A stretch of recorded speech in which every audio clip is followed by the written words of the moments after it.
Bien, vamos a ver un capítulo que tiene que ver con ingeniería genética y todas sus aplicaciones para nuevas mejoras en diferentes organismos. Eh,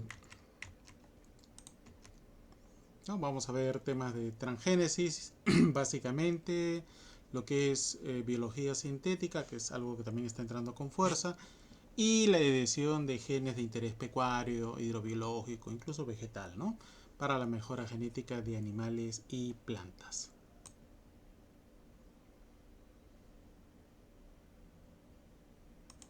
Bien, uno de los conceptos que debemos saber es qué es biotecnología. En verdad, biotecnología tiene diferentes niveles, como lo vamos a ver. Pero básicamente biotecnología en una forma más clásica es el uso de seres vivos o partes de este ser vivo para la obtención de un bien o un servicio. También lo define el Convenio de Diversidad Biológica, ¿no? Toda aplicación tecnológica que utilice sistemas biológicos y organismos vivos o sus derivados para la creación o modificación de productos o procesos para usos específicos. Cabe resaltar que el tema de biotecnología, sobre todo la biotecnología moderna, es en sí la manipulación génica, ¿no? De material genético. Esto puede ser nuclear, mitocondrial, cloroplastídico. Pero también a veces nos olvidamos que la fusión de células, ¿no? De células de diferentes especies, más allá de un tema taxonómico o filogenético, ¿no? Que no se recombinan o no se pueden reproducir entre sí, sino que nos saltamos esas barreras, también esa fusión de células también es considerada meramente un tema de biotecnología, como el caso de los protoplastos en vegetales, ¿no?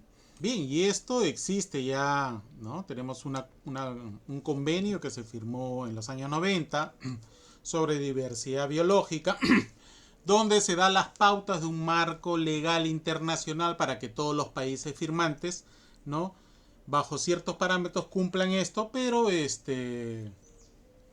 a su vez, ¿no? Lo adecúen a sus normas y reglas dentro de sus países.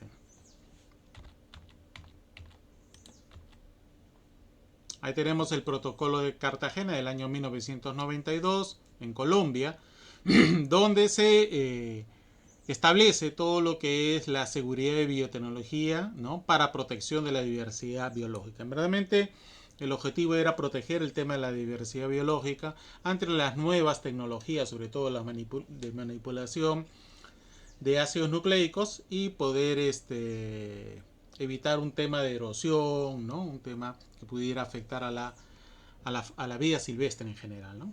¿No? La FAO también, ¿no? Incluye la ingeniería genética y mucho más amplio, ¿no? Está la genómica, la informática, la selección con marcadores moleculares, la micropropagación de cultivo de tejidos, la clonación, la inseminación artificial, el trasplante de embriones, etcétera, y otras tecnologías, sobre todo otras tecnologías que han empezado a tallar en los últimos 5 años. La biotecnología la podemos dividir, eso es importante que conozcamos. Hay una biotecnología tradicional, hay una biotecnología convencional y también hay una biotecnología moderna. Bien, en el caso de la biotecnología ancestral, son todas aquellas biotecnologías que se han conocido desde siempre, desde que la humanidad es humanidad, ¿no? En forma empírica, hay pueblos ancestrales que practican cierta obtención de productos, ¿no? Como es el caso de la chicha de jora, por ejemplo, ¿no? Un producto de fermentación artesanal, ¿no? La producción de vino, de licores, el tokosh, son producciones artesanales, o la producción de queso también, ¿no? O el la obtención de una cecina, si estamos hablando de productos animales y de quesos, ¿no? Todo eso, realmente, es una biotecnología tradicional, ¿no? Que no está sujeta a un tema tampoco de patentes porque es de uso cotidiano. Nadie puede patentar la chicha de jora ni el tokosh, ¿no? Eso es algo que realmente, a pesar de que probablemente es una tradición, pero es de uso común, ¿no? Entonces por ahí va el tema, ¿no? La biotecnología convencional realmente comenzó a crecer en los 70, se afianzó en los 80, ¿no?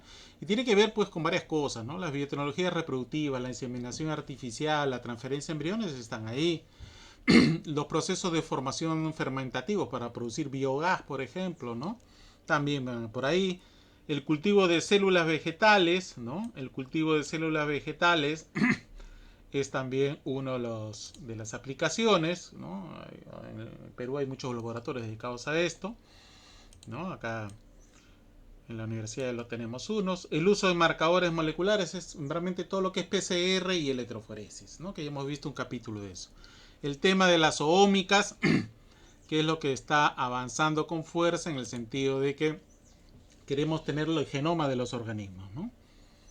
¿No? De diferentes organismos, sobre todo aquellos que nos son útiles, los organismos, sean plantas o animales, ¿no? Domésticos.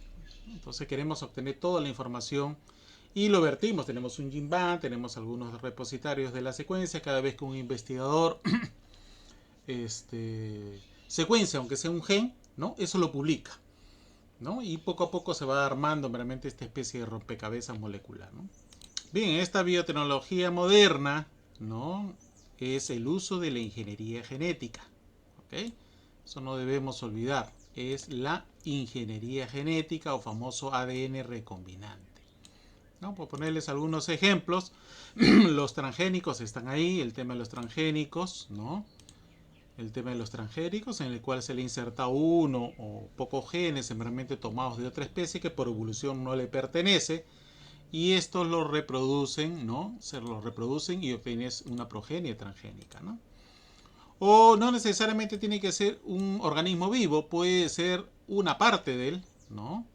Puede ser una parte de él, ¿no? Para elaboración de otros productos. Por ejemplo, todo lo que es leche soya, el 95% de la leche soya en el mundo es transgénica, ¿no? Mal llamada leche de soya, porque la leche de soya no es un producto animal, es un producto vegetal, es meramente jugo de soya. Pero bueno, su fuente de proteína lo llaman así, como la soy vida, por ejemplo, y hay otros productos en el mercado, donde vemos pues nosotros que este, se produce esto y se vende, ¿no? Comercialmente, ¿no? Es comestible, de hace ya más de 40 años. El otro es la insulina transgénica, producida en el año 73. Es un producto transgénico también, ¿no? Es una bacteria que se le ha insertado el gen de la insulina y luego la insulina, las bacterias se reproducen, comienzan a producir esta insulina en cantidades y luego se purifica y se envasa y se le da a la persona que sufre de diabetes. Antes se tenía que sacrificar aproximadamente 300 cerdos para obtener sus 300 páncreas y de ahí extraer una dosis de un mes de un individuo, de un individuo humano. Era todo un tema logístico y no surtía el mercado, ¿no? Hoy no, ¿no? Uno de los grandes productores de insulina y que tiene en gran número de diabéticos en el mundo es la India, que produce no menos de 4 o 5 toneladas de insulina mensual, ¿no?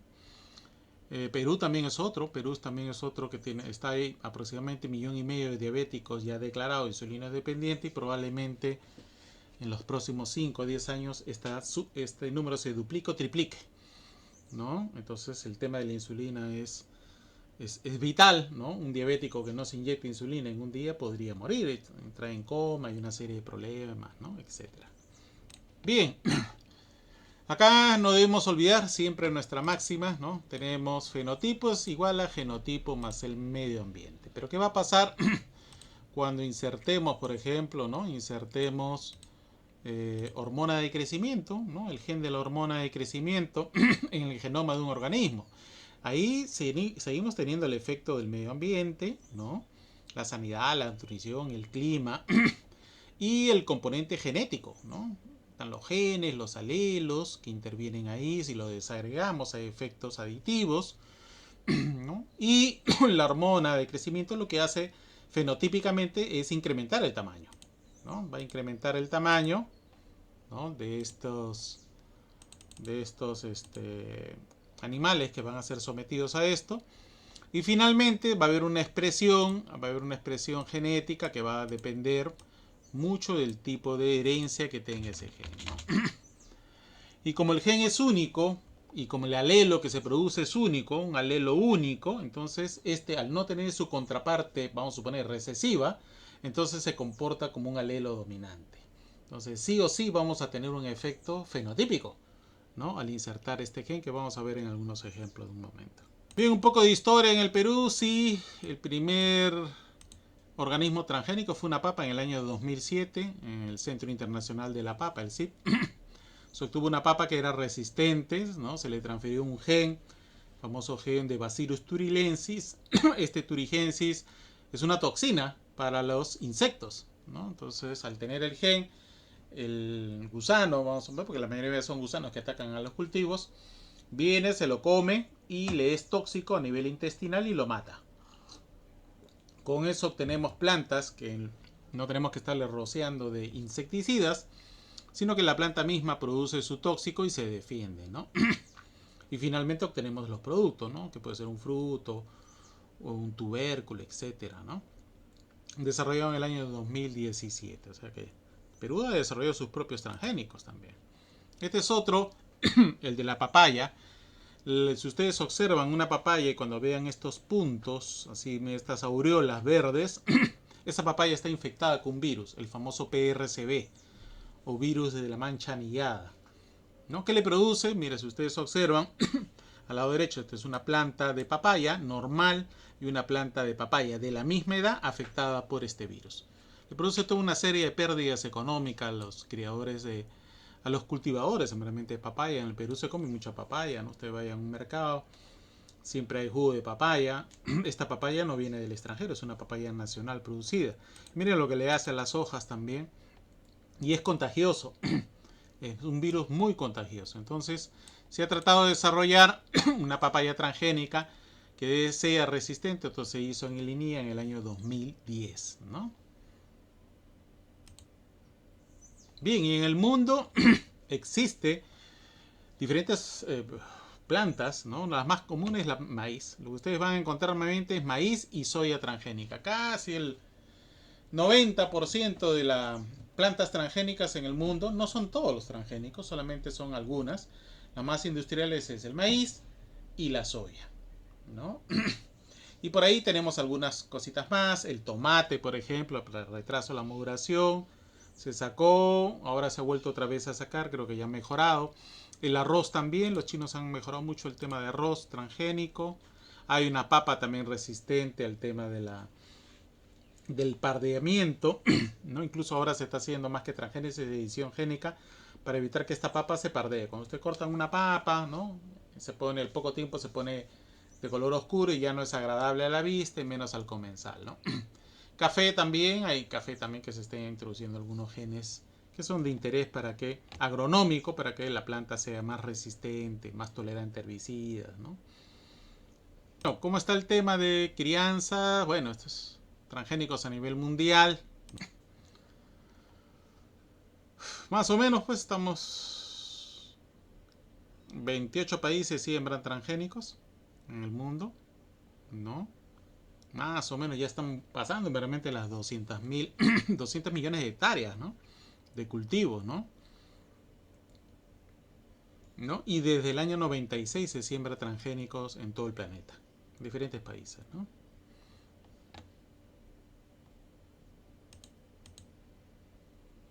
Ahí vemos un poco cómo ha ido en crecimiento, realmente ha aumentado, ¿no? ¿No? Pero ya les he dicho, solamente 4 cultivos tienen la gran mayoría, soya, maíz, ¿no? Canola, que no es un producto comestible, sino que se saca aceite, y algodón, que también es industrial, es lo que mayormente se siembra en el mundo, ¿no? Solamente el maíz y la soya están para consumo humano y animal, ¿no? El tema ha ido creciendo a lo largo de los años en cuanto a número de hectáreas sembradas y más países incorporados a la siembra. Ahí le mencionaban, por ejemplo, un tema de papa. La papa cuando la cortas se pardea, ¿no? Y hoy, en verdad, esto es en Estados Unidos y también Canadá, hay una papa también modificada que no produce eso. Se la cortas la papa y la dejas, ¿no? Generalmente ustedes ven a los chefs que cuando cortas la papa la ponen bajo agua. Eso es para que no se oxide. y se pardee. Bueno, ahora esta papa la cortas y la mantienes al aire libre y no pasa nada. Igualito están haciendo con frutas como la manzana. La manzana también, ¿no? Evitan que se pardee, ¿no? En peces, en animales, parece, desde el año 85 tenemos los primeros peces transgénicos con hormona de crecimiento, ¿no? Ustedes van a ver al lado izquierdo el pez de tamaño normal y el pez transgénico, ¿no? Que duplica o más incluso, ¿no? El tamaño y el peso, por ende, porque al final el pescado lo vendes por peso, ¿no? Ahí tenemos otros ejemplos. Ya hay un salmón transgénico, ¿no? Para consumo humano, el primero en ser aprobado en la FDA después de 20 años. Realmente la FDA máximo es 10, pero bueno, se tardaron 20. Donde el pez, en este caso el salmón, crece el doble, ¿no? Que el salmón que no lo es, ¿no? Igual pasa para la tilapia transgénica crece a 3 a 5 veces más. Hay un tema de fisiología ahí. La locha, ustedes ven ese pez de abajo, es un pez asiático, muy comido en Asia, sobre todo en la India. Ahí también hacen transgénico fuerte, ¿no? Tiene 30, 40 veces más el crecimiento. Esta es la locha normal y esta es la locha transgénica, ¿no? Pero bueno, hay un tema de fisiología ahí, ¿no? Ahí tenemos más al detalle, ¿no? Primer pez transgénico aprobado en el 2009 por la FDA. Y bueno, está siendo sembrado no solamente en Estados Unidos y en Canadá. Si ustedes ven, Acabontis, la empresa que hizo esta, es una empresa privada, ¿no? Donde ustedes pueden ver, por ejemplo, el salmón normal y el salmón transgénico, ¿no? Empiezan pesando lo mismo, va subiendo en días, están los días y acá están los pesos, ¿no? En gramos. Y ustedes observan pues que a determinada, vamos a ver, unos 700 días, ¿no? Este llega a pesar 1500 y el transgénico 4 veces más, ¿no? Una tecnología que ha costado mucho dinero, mucho tiempo también, no es tan fácil hacer el tema de transgénesis, es más fácil en vegetales, pero en animales es mucho más complicado.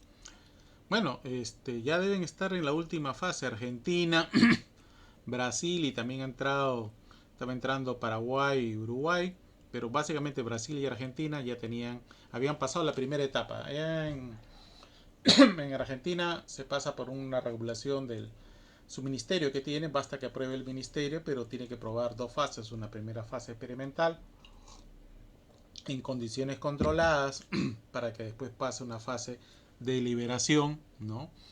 En determinados aquellos. Recuerden que en Argentina y Brasil hay mucho también, no solamente el tema comestible, sino también el de pesca deportiva, ¿no? Y el salmón es un atractivo económico muy grande. Ahí tenemos pez cebra. Un pez cebra es animal modelo, se ha hecho transgénesis, miren, el individuo macho y hembra no transgénico y el transgénico, ¿no? Macho y hembra, ¿no? Se ha hecho también se van haciendo con líneas con hormona de crecimiento, ¿no? Y efectivamente la hormona de crecimiento ha resultado muy bien en peces, ¿no? Algunas cositas más, por ejemplo tenemos tilapia que le han insertado genes de Artemia salina. La Artemia salina, ya saben, es un crustáceo que eclosiona con condiciones de sal, temperatura. Y bueno, han identificado algunos genes. Este fue un grupo que hizo el grupo de Egipto con Libia, ¿no? En el año 2011, ¿no?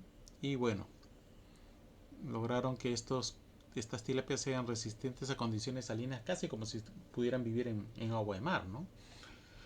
Allá en Egipto hay más de 80 millones de habitantes, muchas zonas son arenosas o llenas de zonas invadidas por agua salina, que es imposible criar un pez ahí, pero lo están haciendo con ese fin, de poder utilizar esas fuentes de agua naturales, salinas y poder hacer producción de tilapia, ¿no?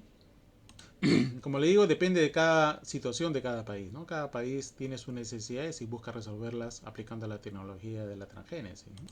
Bueno, y algunos transgénicos en Perú, sí es verdad, tenemos una ley moratoria del año 2011 que acaba el próximo 2021.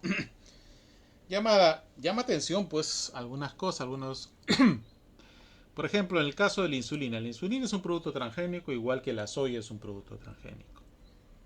Y alguien dirá, bueno, puede decir, bueno, está prohibido los transgénicos, entonces si está prohibido también estaría prohibido la insulina para los diabéticos. ¿Cuál es la lógica? No puedo comer soya transgénica, pero sí me puedo inyectar insulina transgénica. Esa es la lógica, ¿no? Entonces, hay que tener cuidado con el tema de los transgénicos en Perú. Lo que está prohibido es la siembra o el cultivo, pero más no los productos. Si no, no tendríamos soya e insulina transgénica acá en el Perú. Incluso el salud le da a los asegurados, les da insulina gratis. Bueno, esta es una foto mía cuando había cine antes del COVID. Aquellos tiempos, algún día volverán. Miren, ustedes están preparando cohetes en el cine por mi barrio, por mi casa. Dale la canchita bien rica, con tu gaseosa y todo eso que te va a matar a los 40 años. Ahí está, ¿no? Porque esto realmente es fuente de azúcar y de grasas, ¿no? Y bueno. Pero miren ustedes el popcorn. ¿De dónde viene este popcorn? ¿No? Que está haciendo la señorita que está Argentina, ¿no? Ese es maíz amarillo, ¿no? Es amarillo destinado para consumo humano. Pero el maíz que vende, o que produce, mejor dicho, Argentina, es transgénico. Todo el maíz que produce, el 99% de su maíz es transgénico. Entonces esta bolsa es un maíz transgénico. Así que no digan que no han comido transgénicos nunca en su vida, pero que eso es más falso que un sol de 3 soles, muchachos. Hace tiempo que comen transgénicos, ¿no? Y como producto, y permitido y todo lo demás, ¿no? Y si quieren ver otros productos que comen, bueno, ahí está, ¿no? Yo supongo que alguno ha comido alguna vez los cuates. Yo me como bastante maíz transgénico. Hace tiempo que me gustan los cuates, más no los picantes, pero los normales. Otros salchicha suiza también, a veces lo veo en mi desayuno, no sé, ¿no? Quaker, la leche Soleil, ya les dije, hay otras leches. Todas las leches de soya son importadas. Pero uno produce soya, lo importa. Y lo importa de países que tienen soya transgénica, ¿no? Y en fin, ¿no? Los cornflakes, también el maíz que viene de Estados Unidos es un maíz transgénico, ¿no? Acá yo les pongo un ejemplo, algo que comen mucho en la mañana algunos, los tamales, ¿no? De repente algunos no se han puesto a pensar, los tamales los hacen de maíz amarillo duro, destinado para consumo animal. Es maíz que nosotros compramos para alimentar pollo, para nuestra famosa pollo a la brasa, ¿no? Y ese maíz es para consumo animal. Sin embargo, mucha gente, como es barato, ¿no? Lo compra. La señora tamalera que te hace eso se levanta a 3 de la mañana con un fogón grande con leña, porque son gente pobre dedicada a la venta de tamales, y lo amasa y lo tiene que amasar fuerte porque es un maíz duro, ¿no? Pero lo logra cocer y finalmente hace un subproducto como son los tamales, ¿no? Mucho de ese maíz amarillo duro también es importado. ¿De dónde viene? De Argentina, de Canadá, de Estados Unidos, mayormente de Argentina. Exacto, es un maíz transgénico, ¿ya? Entonces más de uno se ha comido su tamal transgénico. A mí me gusta, ¿no? Sobre todo el de chancho, me gusta, me encanta a mí. Y siempre compro los domingos, ¿no? Para la familia. Bien, ahí tenemos uno del maíz, principal producto que importa el Perú y de la base alimentaria. De Argentina viene el 51% transgénico. Le sigue Estados Unidos al 39% y Paraguay el 10%. Ahí está el 100%. Y todo es maíz transgénico, ¿eh? Tiene algún evento transgénico introducido, ¿no? Para alimentar que aves, en el Perú lo usamos para alimentar aves y para alimentar cerdos. El maíz amarillo, ¿no? Duro. Nosotros tenemos una industria grande, San Fernando es el monopolio en verdad en el Perú y utiliza este maíz. No está prohibido. La importación de productos transgénicos, incluso para consumo animal, no está prohibido. Si han visto canchita que consumen los humanos, tampoco está prohibido para animales, ¿no? Menos. La soya, toda la leche de soya, a mí me encanta la leche de soya y ustedes saben que hay una ventaja de la leche de soya. Muchas personas, sobre todo peruanos, son insuficientes a la lactosa. La leche de soya es un producto vegetal, no tiene lactosa, entonces, pero sí es una fuente de proteína. China es el principal consumidor de soya en el mundo. Es más, quieren hacer un ferrocarril que en lugar de que los barcos den la vuelta por el estrecho de Magallanes, sino que pasen vía Brasil y Perú hasta Talara, la zona de Piura. Es un proyecto que ya estaba discutido hace tiempo, no sé cómo habrá quedado. Le sale más barato transportar en tren, ¿no? Y de ahí directamente a China. Donde ustedes van a China hacen todo de soya, ¿no? Helado de soya, en fin. Ok, pero es una soya doméstica, es una soya transgénica, ¿no? Es una soya transgénica. De Bolivia nos viene, otro gran productor. Bolivia tiene más de 1 millón de hectáreas sembradas de soya transgénica. Entonces se van al lado oriental de Bolivia, yo tengo oportunidad, ahí están los varones de la soya, hacen mucho dinero con plantaciones enormes, hectáreas, ¿no? de soya, ¿no? Importamos también de Estados Unidos y de Paraguay, ¿no? Los países, ahí están estas son las importaciones para Perú, ¿no? Todo eso soya transgénica. Bien, ¿qué es un animal transgénico? Per se, ¿no? Un animal transgénico, como ustedes ven acá, yo les traigo las células, vamos a suponer les traigo los embriones o gametos, y por diferencias técnicas le inyecto, ¿no? el transgen que le llamo. Luego este embrión se va a desarrollar una madre receptora y luego va a tener una progenie donde una de ellas va a ser transgénica con el gen que a voluntad yo se lo inserté, ¿no? Lo interesante es que para que este animal sea transgénico tiene que pasarlo a las siguientes generaciones. Si no lo pasa, entonces ese transgenio muere con ese animal. No tiene gracia. La idea es simplemente que todo, todos los animales lo hereden, ¿no? Las progenies. Ahí tenemos el primer animal transgénico en el mundo, es el famoso ratón de Palmiter, realizado en el año 82, ¿no? Donde se le insertó una hormona de crecimiento, el gen de la hormona de crecimiento a embriones de ratón, y estos, bueno, de 170 no es el exitoso porque a veces hay fallas, ¿no? Se obtuvieron 21 ratones. Ustedes pueden observar, ¿no? El ratón que está de amarillo es el hermano del ratón que está en la parte inferior, son de la misma edad, nacieron juntos, sin embargo el ratón transgénico creció casi el doble de lo que creció meramente el ratón que no era transgénico, ¿no? ¿Ok? Bien, y eso se debe a que al tener inserto varias copias de esta hormona de crecimiento, el animal siguió creciendo en músculo, en esqueleto, que con respecto al que no lo era, ¿no? Ahí está el ratón de Palmiter. Lo mismo se quiso hacer después del ratón de Palmiter. Bueno, vamos a hacerlo también en cerdos, ¿no? En otros animales. Bueno, parece ser que la cosa no funcionó bien. ¿Por qué? Porque la hormona de crecimiento es un tema fisiológico. Funcionó muy bien para roedores, pero no para mamíferos superiores. En el caso de cerdo fue casi una versión frankensteiniana meramente de los resultados. Comenzaron a tener una serie de problemas, hemorragias intestinales, ceguera. La hormona de crecimiento no funcionó igual que en el tema de ratones. Y eso hizo que se parara el tema de la inserción de hormona de crecimiento en animales pecuarios, sobre todo, ¿no? Pero bueno, se ha intentado con otros genes, ¿no? Por ejemplo, introducir genes que me produzcan la proteína de interés.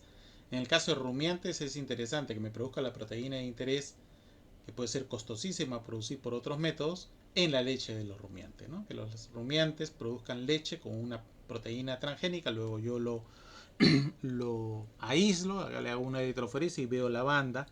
Esta es una proteína que ya está produciendo esta vaca que no lo producen normalmente, ¿no? Puede ser una proteína de cualquier organismo, ¿no? Y esto ha llevado a formar biofactorías, biofactorías de animales transgénicos, ¿no? Granjas transgénicas que le llaman, ¿no? De un hato en condiciones confinadas, ¿no? Animales muy caros, ¿no? Que puedan producir alguna proteína de interés, ¿no? En ovejas, por ejemplo, se ha hecho granjas de ovejas, ¿no? Donde se le ha insertado proteínas o genes, perdón, de humanos. Factor 9 de coagulación de la sangre. Ustedes saben que los individuos que sufren de coagulación, los hemofílicos, el que lo produzca una bacteria es costosísimo, no es tan fácil como la insulina. Bueno, se han logrado granjas de bovinos, caprinos que me produzcan esto, ¿no? Este factor de coagulación en su leche, ¿no? La alfa-1 antitrexina utilizado para un tema de cáncer también es costosísimo, difícil. Bueno, también activador tisular de plasminógeno. Existen algunas granjas que producen esto. Bueno, se ha logrado utilizar estos animales como biofactoría. Bien, ¿qué otras biotecnologías emergentes, ¿no? Y que deberían ser de repente reguladas o no, no lo sé, pero yo se las menciono, ¿no? Ahí tenemos, por ejemplo, se ha insertado genes que hacen que los animales, sobre todo los acuáticos, puedan detectar metales pesados, ¿no? Con este tema de crecimiento de la minería y contaminación en el medio ambiente, ¿no? Lo que se hace realmente es introducirle a este animal una proteína fluorescente, y cuando esta proteína fluorescente en el organismo pones vamos a suponer, una batería de muestras de agua de laguna, colocas a estos peces dan positivo brillando en la oscuridad. Se prenden, ¿no? Con respecto al que no es transgénico. Entonces tú puedes detectar, dependiendo del color, vamos a suponer rojo de repente es arsénico, entonces, ajá, antes de llevarlo a un laboratorio yo veo, ¿no? Monitoreo de que acá hay arsénico, ¿no? Que es un peligro para la salud. O de repente se pone de color amarillo, cadmio, peligro para la salud, ¿no? Etcétera, ¿no?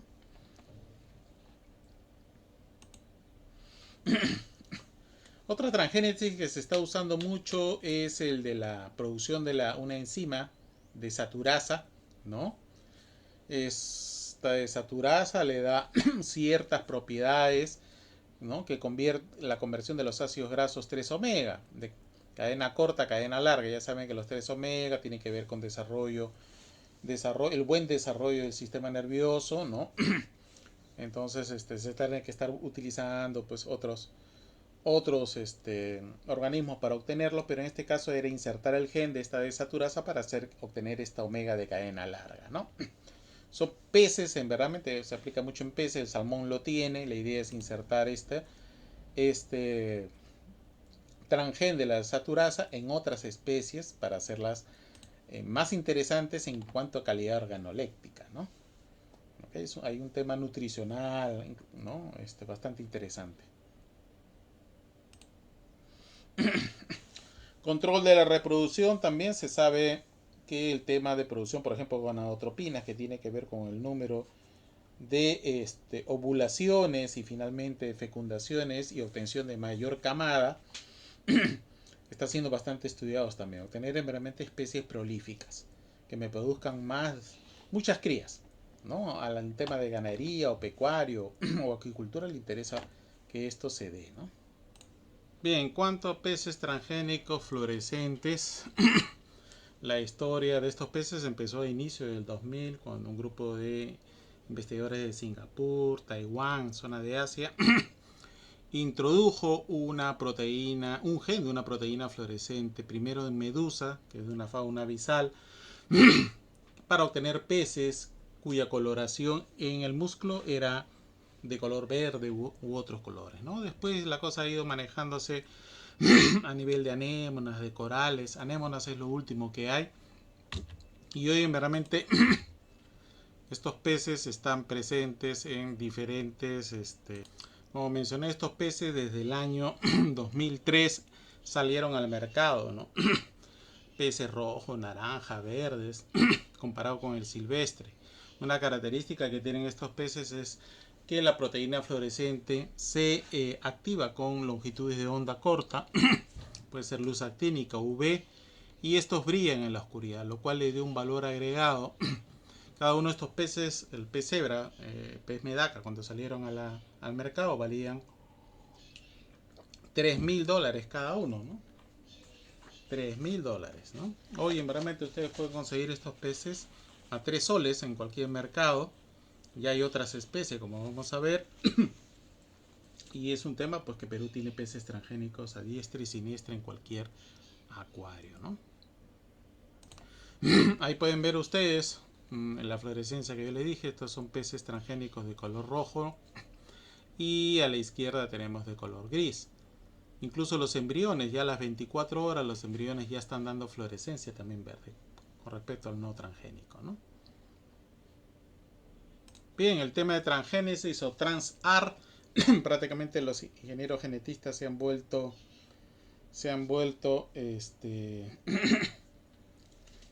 eh, se han vuelto pues los se han vuelto pintores, ¿no? Se han vuelto como Leonardo da Vinci, a todo le colocan genes de fluorescencia, nuevas especies, ¿no? Estos son monjitas que también existen en el mercado. Estos son los primeros ensayos que hicimos acá en Perú.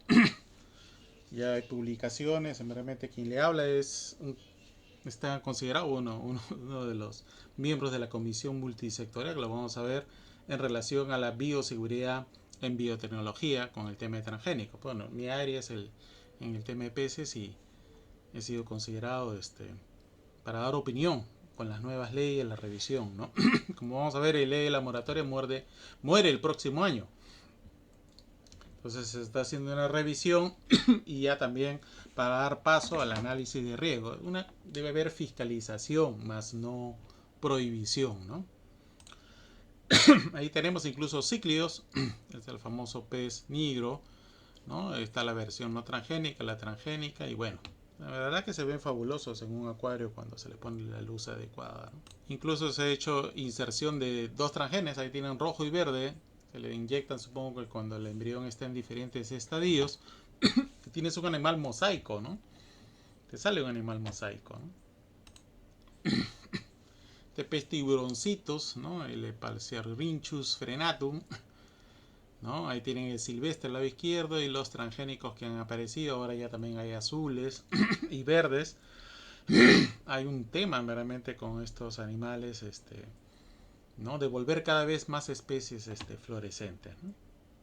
Ahí tienen los peces monjitas de todos los colores que ustedes se puedan imaginar, ¿no?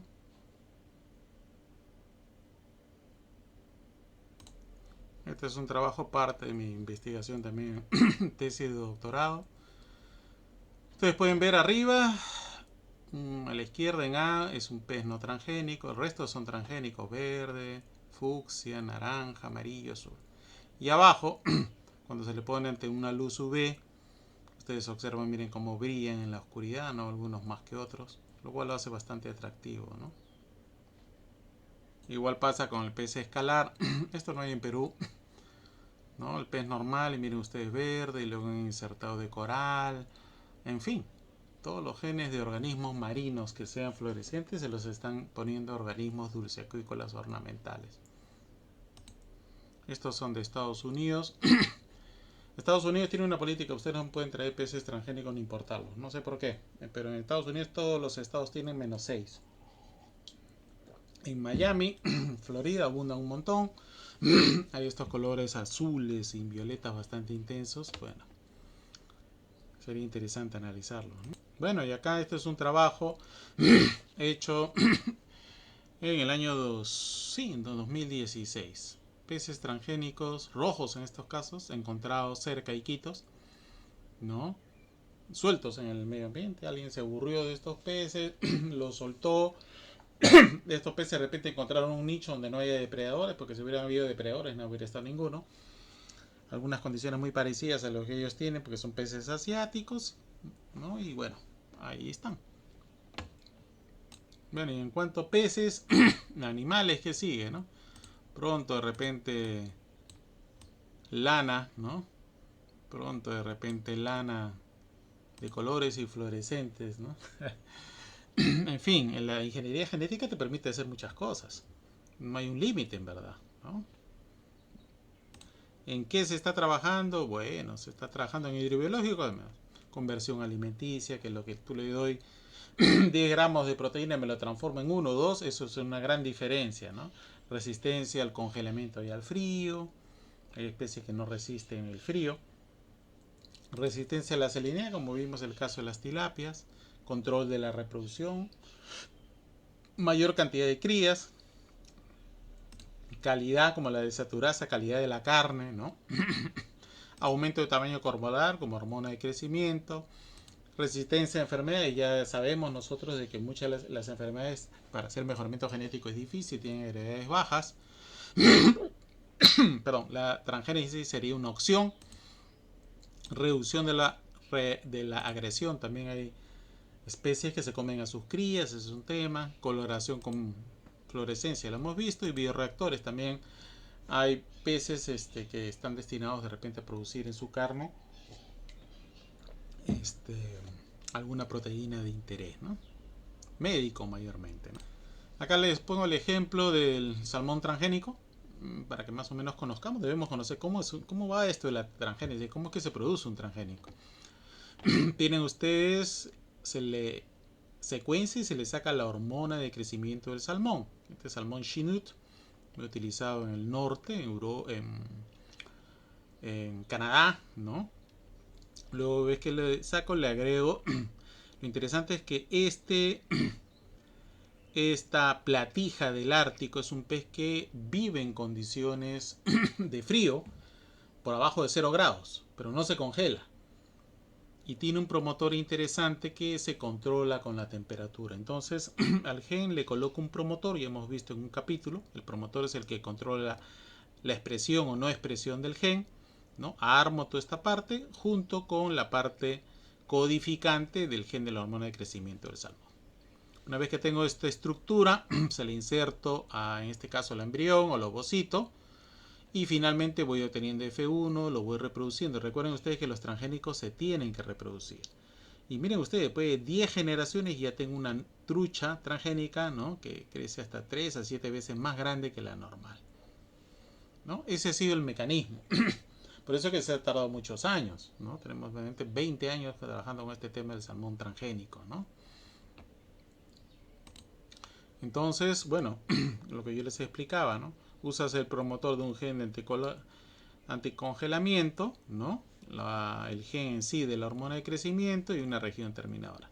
Lo que te va a permitir esto es controlar con la temperatura que se active o no se active esta hormona de crecimiento, ¿no? Entonces, como es un promotor ya de otro gen que se activa con la baja temperatura, entonces ustedes controlan que estos animales a bajas temperaturas empiecen a producir hormona de crecimiento más de lo normal, ¿no? Y el individuo crece, ¿no? Entonces, bueno, se expresa el transgen que a mí me interesa, ¿no? Y luego hace un tema bastante interesante. ¿Por qué? Porque estos peces se podrían reproducir, me podrían decir por eso, pero se van a reproducir. Y estos peces que son más grandes pueden competir con especies naturales. Claro, están en condiciones confinadas, no en aislamiento. Pero vamos a suponer que hubiera un tema de escape, accidental o intencional. Entonces este salmón puede crecer mucho más rápido, depredar a los que son más pequeños, o las hembras que no son transgénicas tener preferencia por los machos más grandes. Entonces lo que hace la tecnología es una contención biológica, ¿no? A las hembras transgénicas que ustedes tienen acá, ¿no?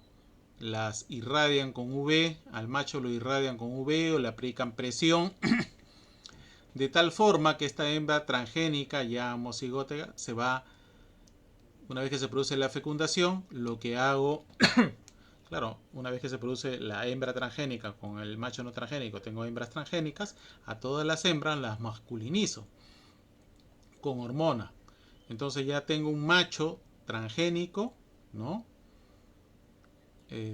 Pero es un XX revertido. En pocas palabras, fenotípicamente macho, pero cromosómicamente femenino. ¿Ok? Y luego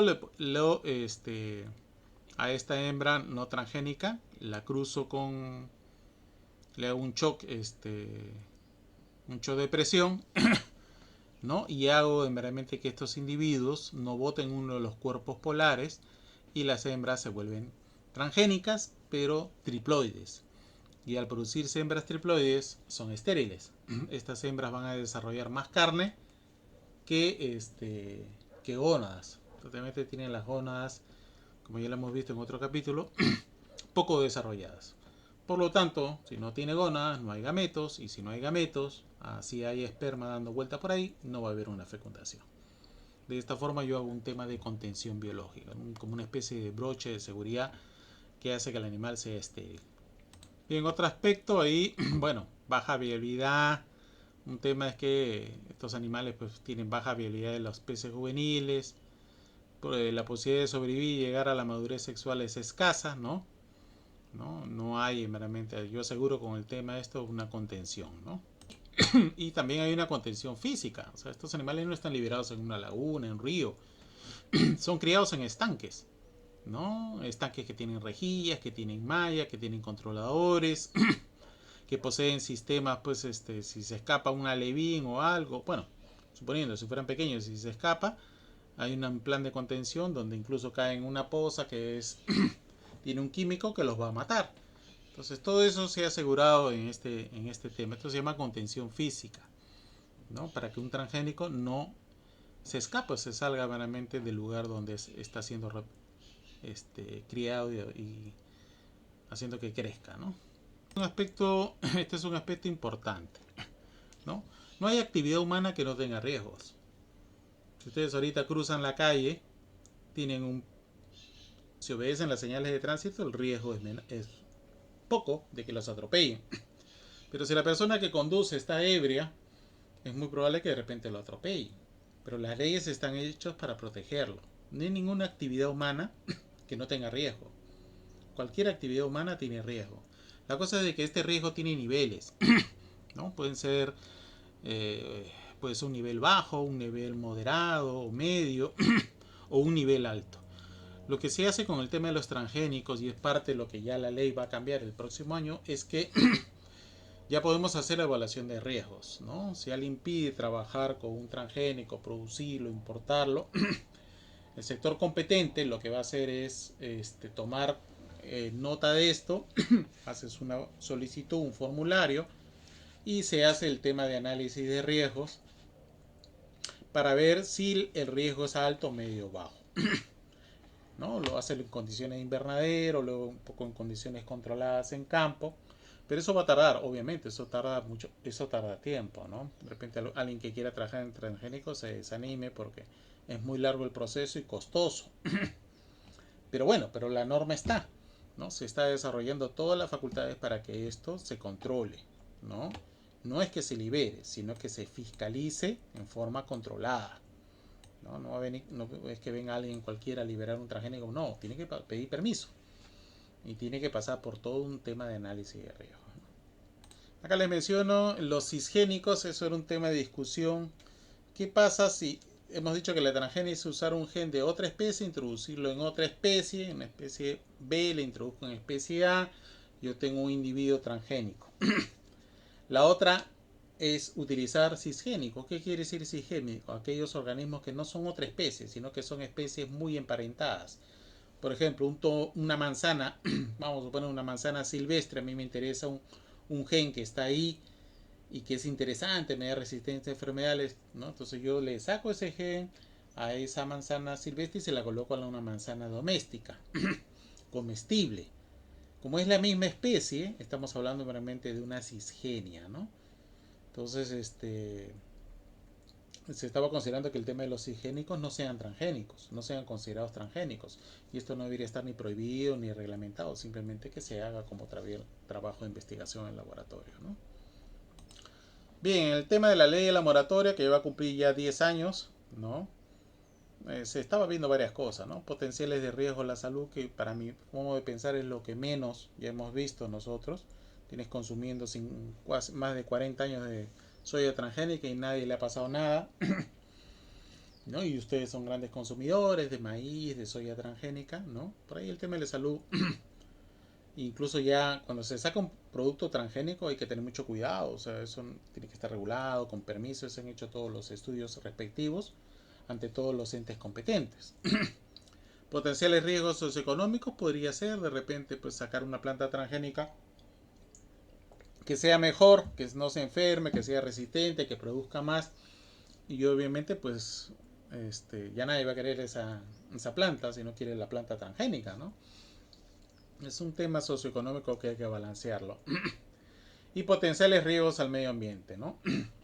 El tema es justamente eso, que se libere, vamos a suponer maíz transgénico, que tiene capacidades reproductivas enormes y lanza sus polen a mucha distancia, podría hibridizarse con maíz nativo, ¿no? Como Perú está dentro de uno de los centros de origen del maíz, y tener finalmente un F1 o F2 que no es ni uno ni lo otro, ¿no? Algo que no se sabe, porque recuerden que el fenotipo es el genotipo más el medio ambiente. O sea, encima que le introduzco variabilidad genética en la parte genotípica, todavía tengo el efecto del medio ambiente que también me produce ruido. Entonces, eso es un tema que se soluciona con los análisis de riesgos respectivos, para que poder responder esas preguntas sí o no a un tema de transgénicos. ¿Ya? Bien, esto es, bueno, lo que yo estoy miembro de la comisión, es parte de lo que estamos viendo. Hay un artículo 26 del decreto 008 del MINAN que aprueba el reglamento de ley, la 29811, la ley de la moratoria, la que estamos hablando, que dura hasta el año 2021. ¿No? La ley que establece la moratoria del ingreso y producción de organismos vivos modificados. O sea, tú no puedes liberar transgénicos para sembrar o para criar, sea pecuario o acuícola, ¿no? En territorio peruano. Pero esta ley no es para prohibir, esta ley ha sido dada para dar tiempo, ¿no? Para fortalecer las capacidades científicas y tecnológicas de la biotecnología moderna relacionada al tema de ingeniería genética, ¿no? Y dar los marcos de bioseguridad. Estos 10 años han tenido para dar fruto, ¿no? En una ley en una reglamentación. Los sectores competentes, por ejemplo, el INIA se va a encargar de todo lo que es plantas, forestales. El tema de peces lo maneja, produce, ¿no? El tema pecuario también está por ahí, el Ministerio de Agricultura, ¿no? Va a ser el sector competente quien determine realmente y haga los análisis de riesgo ante el pedido de alguien que quiere estudiar o manejar estos animales, ¿no? Y bueno, toda una serie de requisitos antes de su liberación, ¿no? Y eso puede tardar mucho tiempo, mucho dinero también, ¿no? Pero bueno, es lo que la ley se planteó. La ley de la moratoria no solamente prohibió la prohibición, sino que era para fortalecer. Y después de 10 años, ¿no? Ya tenemos que haber fortalecido muchas de esas cosas. Creo que la parte vegetal, el RISBA, que es un reglamento del tema de biotecnología en vegetales, ya está listo, ¿no? Como vamos a ver dentro de un rato. Bien, ¿cuál es el objetivo? ¿No? El objetivo es promover el fortalecimiento de las capacidades científicas y tecnológicas de las entidades nacionales encargadas de difundir las técnicas que aplican la biotecnología moderna y la bioseguridad. Señores, ¿qué va a pasar con todos aquellos que están trabajando en ingeniería genética? El Estado ha dado mucho dinero para hacer ingeniería genética, hacer secuenciamiento de genes, ¿no? Y becas para acá, y capacitaciones para allá, y equipamiento, ¿no? Este es un trabajo de la Universidad de San Martín, ¿no? Donde se está haciendo algunos genes. Por ejemplo, este gen es un gen interesante para el tema de resistencia en cacao. El cacao tiene un problema. Nosotros producimos chocolate y se llevan el cacao para hacer chocolate en el extranjero con mucho valor económico, pero el cacao tiene un problema. Absorbe cadmio. Y cuando absorbe cadmio, este chocolate ya se contaminó y ya no sirve. Y te regresan el cargamento y pierdes un montón de dinero. Entonces se está estudiando este gen que tiene que ver con el transporte del cadmio para tratar después de hacer alguna mejora que permita realmente, sobre todo con ingeniería genética, ¿no? Edición génica, el poder hacer una línea de tomates que no absorban cadmio, ¿no? Bien, lo que se ha hecho es esto. El Estado peruano desde hace muchos años, ya póngale 10 años, está mejorando la infraestructura y la capacidad de análisis de diferentes organismos, sobre todo los gubernamentales, ¿no? Entonces ya tiene bastantes años en esto y con el fin de dar este salto estratégico una vez que se regule, se cambie el tema de la ley de la moratoria, ¿no? Ahí tenemos, por ejemplo, laboratorios equipadísimos, ¿no? Este es en el INIA, ¿no? Donde ustedes pues hay de todo, ya secuenciamiento, etcétera, etcétera. Entonces es dar el siguiente paso estratégico. Recordemos que Perú es el único que tiene una ley de moratoria. Países, solamente por hablar de países que están alrededor de nosotros, ¿no? Ecuador no tiene ley de moratoria. Colombia no tiene ley. Es más, Colombia produce muchos vegetales transgénicos, sobre todo en flores, ¿no? Aplican mucho. Brasil tiene transgenia, hace transgenia. Bolivia tiene más de 1 millón de hectáreas sembradas de soya transgénica y otros productos, ¿no? Chile siembra semillas a contraestación, semillas transgénicas que lo siembra cuando es épocas calientes acá en Sudamérica y épocas frías en Norteamérica. Lo siembra y le abastece a Estados Unidos, a Canadá, ¿no? de esas semillas transgénicas que se producen. No los siembra en su territorio, pero sí los produce en su territorio en condiciones de invernadero, ¿no? Bueno, así está la situación. Ahí tenemos algunas cositas, algunos proyectos que ya están aprobados incluso, ¿no? ¿No? Que tratan un poco, que juegan entre la conservación del maíz. Por ejemplo, el maíz se está identificando genes, ¿no? Genes que ayuden a la producción de antocianina, ¿no? Una de las ventajas que tiene el maíz morado que produce antocianina, que es un tema que tiene que controlar el tema de cáncer al colon.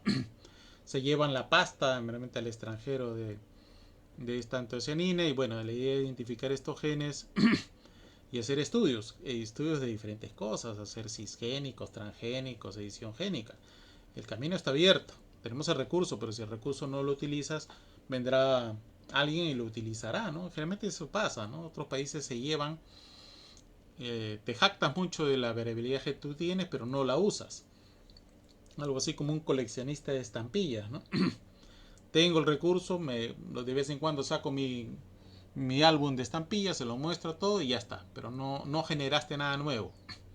Los recursos, si no se utilizan, finalmente acaban así, ya pasado, ¿no? Acaban utilizando otros países y luego te venden el producto agregado, ¿no? Y por ejemplo acá está, ¿no? También el tema de la papaya que les mencioné. Muy gratamente ver que, bueno, modificación genética para conferir resistencia al virus, ¿no?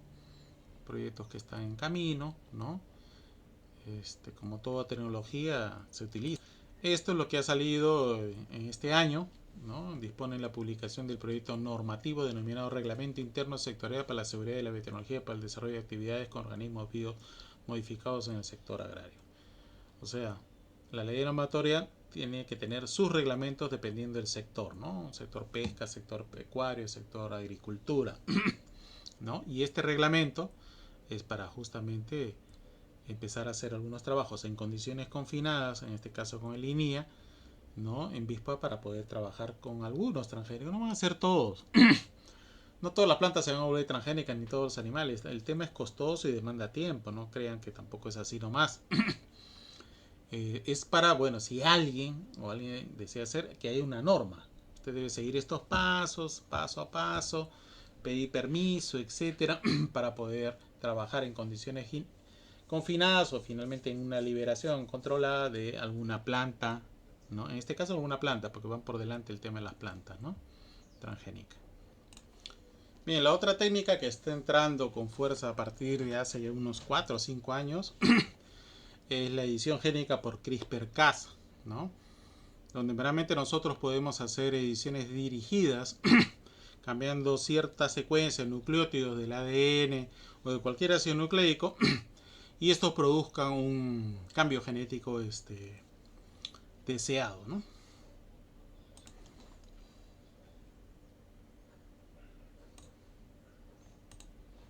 Ahí tenemos nosotros, ¿no? Esta técnica que no es otra cosa que una enzima que tiene una secuencia de ARN guía. Nosotros editamos esta secuencia, la enzima se compra comercialmente y luego lo microinyectamos a ovocitos, células adultas, a cultivos bacterianos, etcétera, para inducir el cambio genético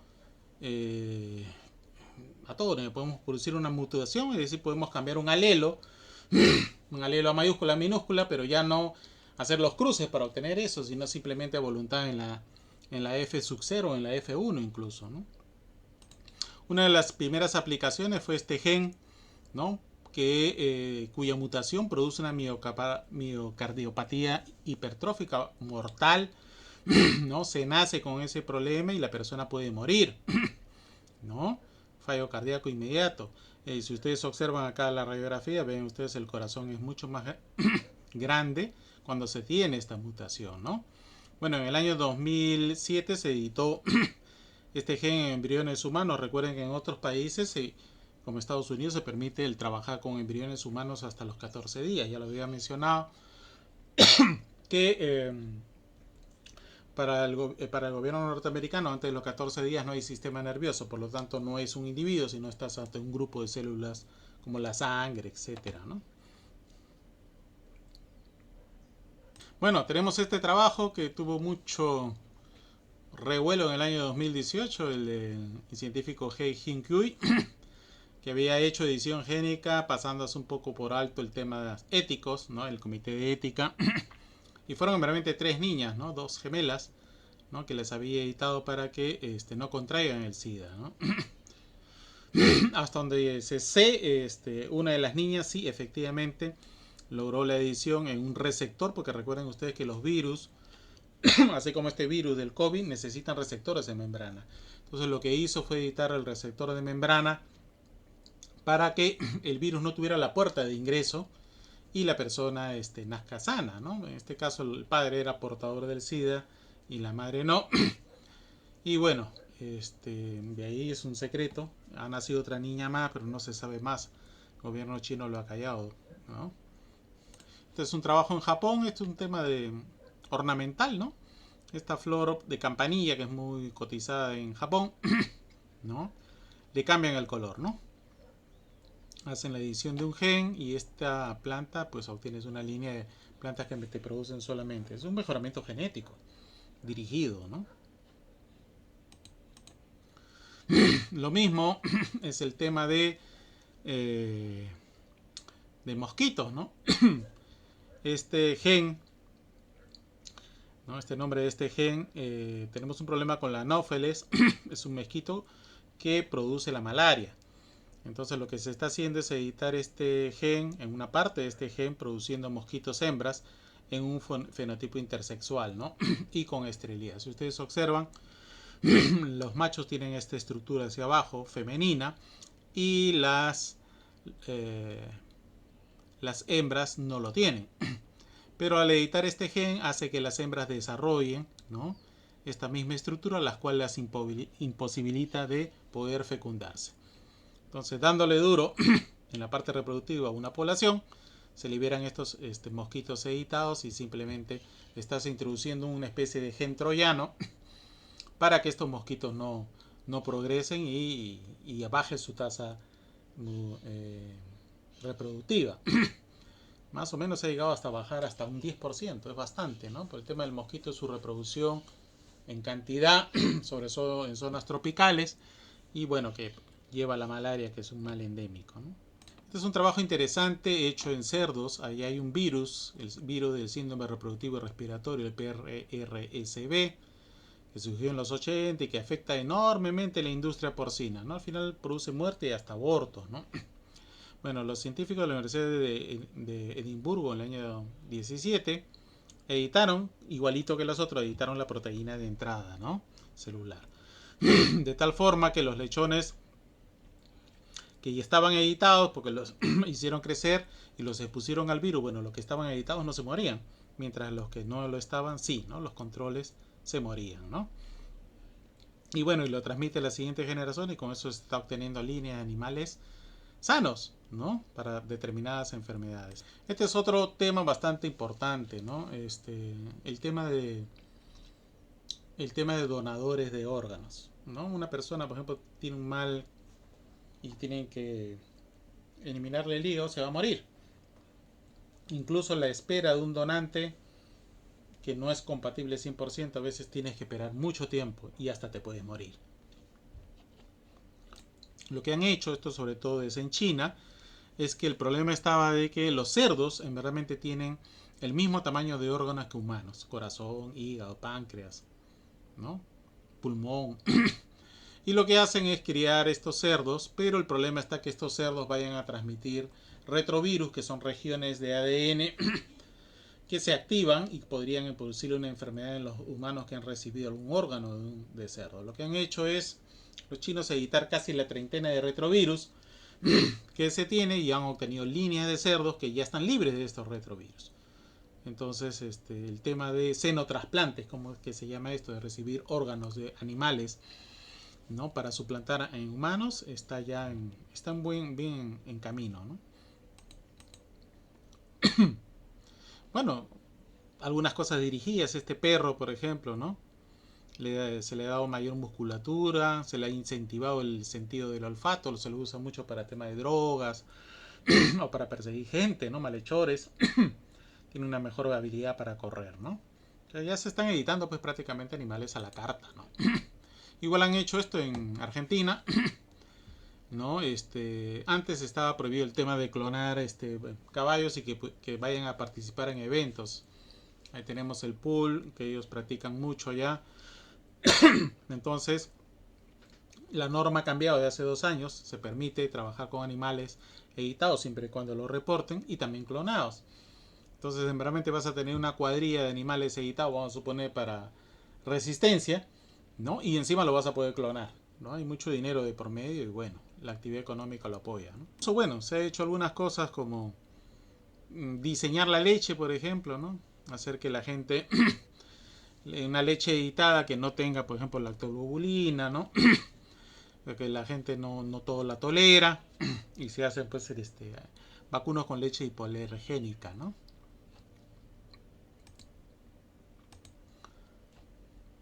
Este es un problema en ganadería. Cuando no hacen vacunos con cuernos hay que tener cuidado porque esto puede dañar al ganadero. Y el tema de extracción de los cuernos es doloroso, bastante brutal, ¿no? Lo que está haciendo esta científica en Estados Unidos es producir animales editados, editar el gen que produce los cuernos para que sean individuos acornes, ¿no? Y puedan ser mejor manejados, más fáciles de manejar y no produzca daño al manipulador, ¿no? Haciendo edición acá en China por ejemplo, utilizan mucho los mini pig. Acá, por ejemplo, a este mini pig le han desactivado las 2 copias del gen que se pega a la hormona de crecimiento, por lo tanto estos individuos no crecen, se quedan enanos. Y bueno, son muy utilizados estas líneas de mini pig para estudios de enfermedades humanas. Como son pequeñitos, son fáciles de mantener en pequeños espacios y se puede hacer estudios fácilmente como si fueran roedores, ¿no?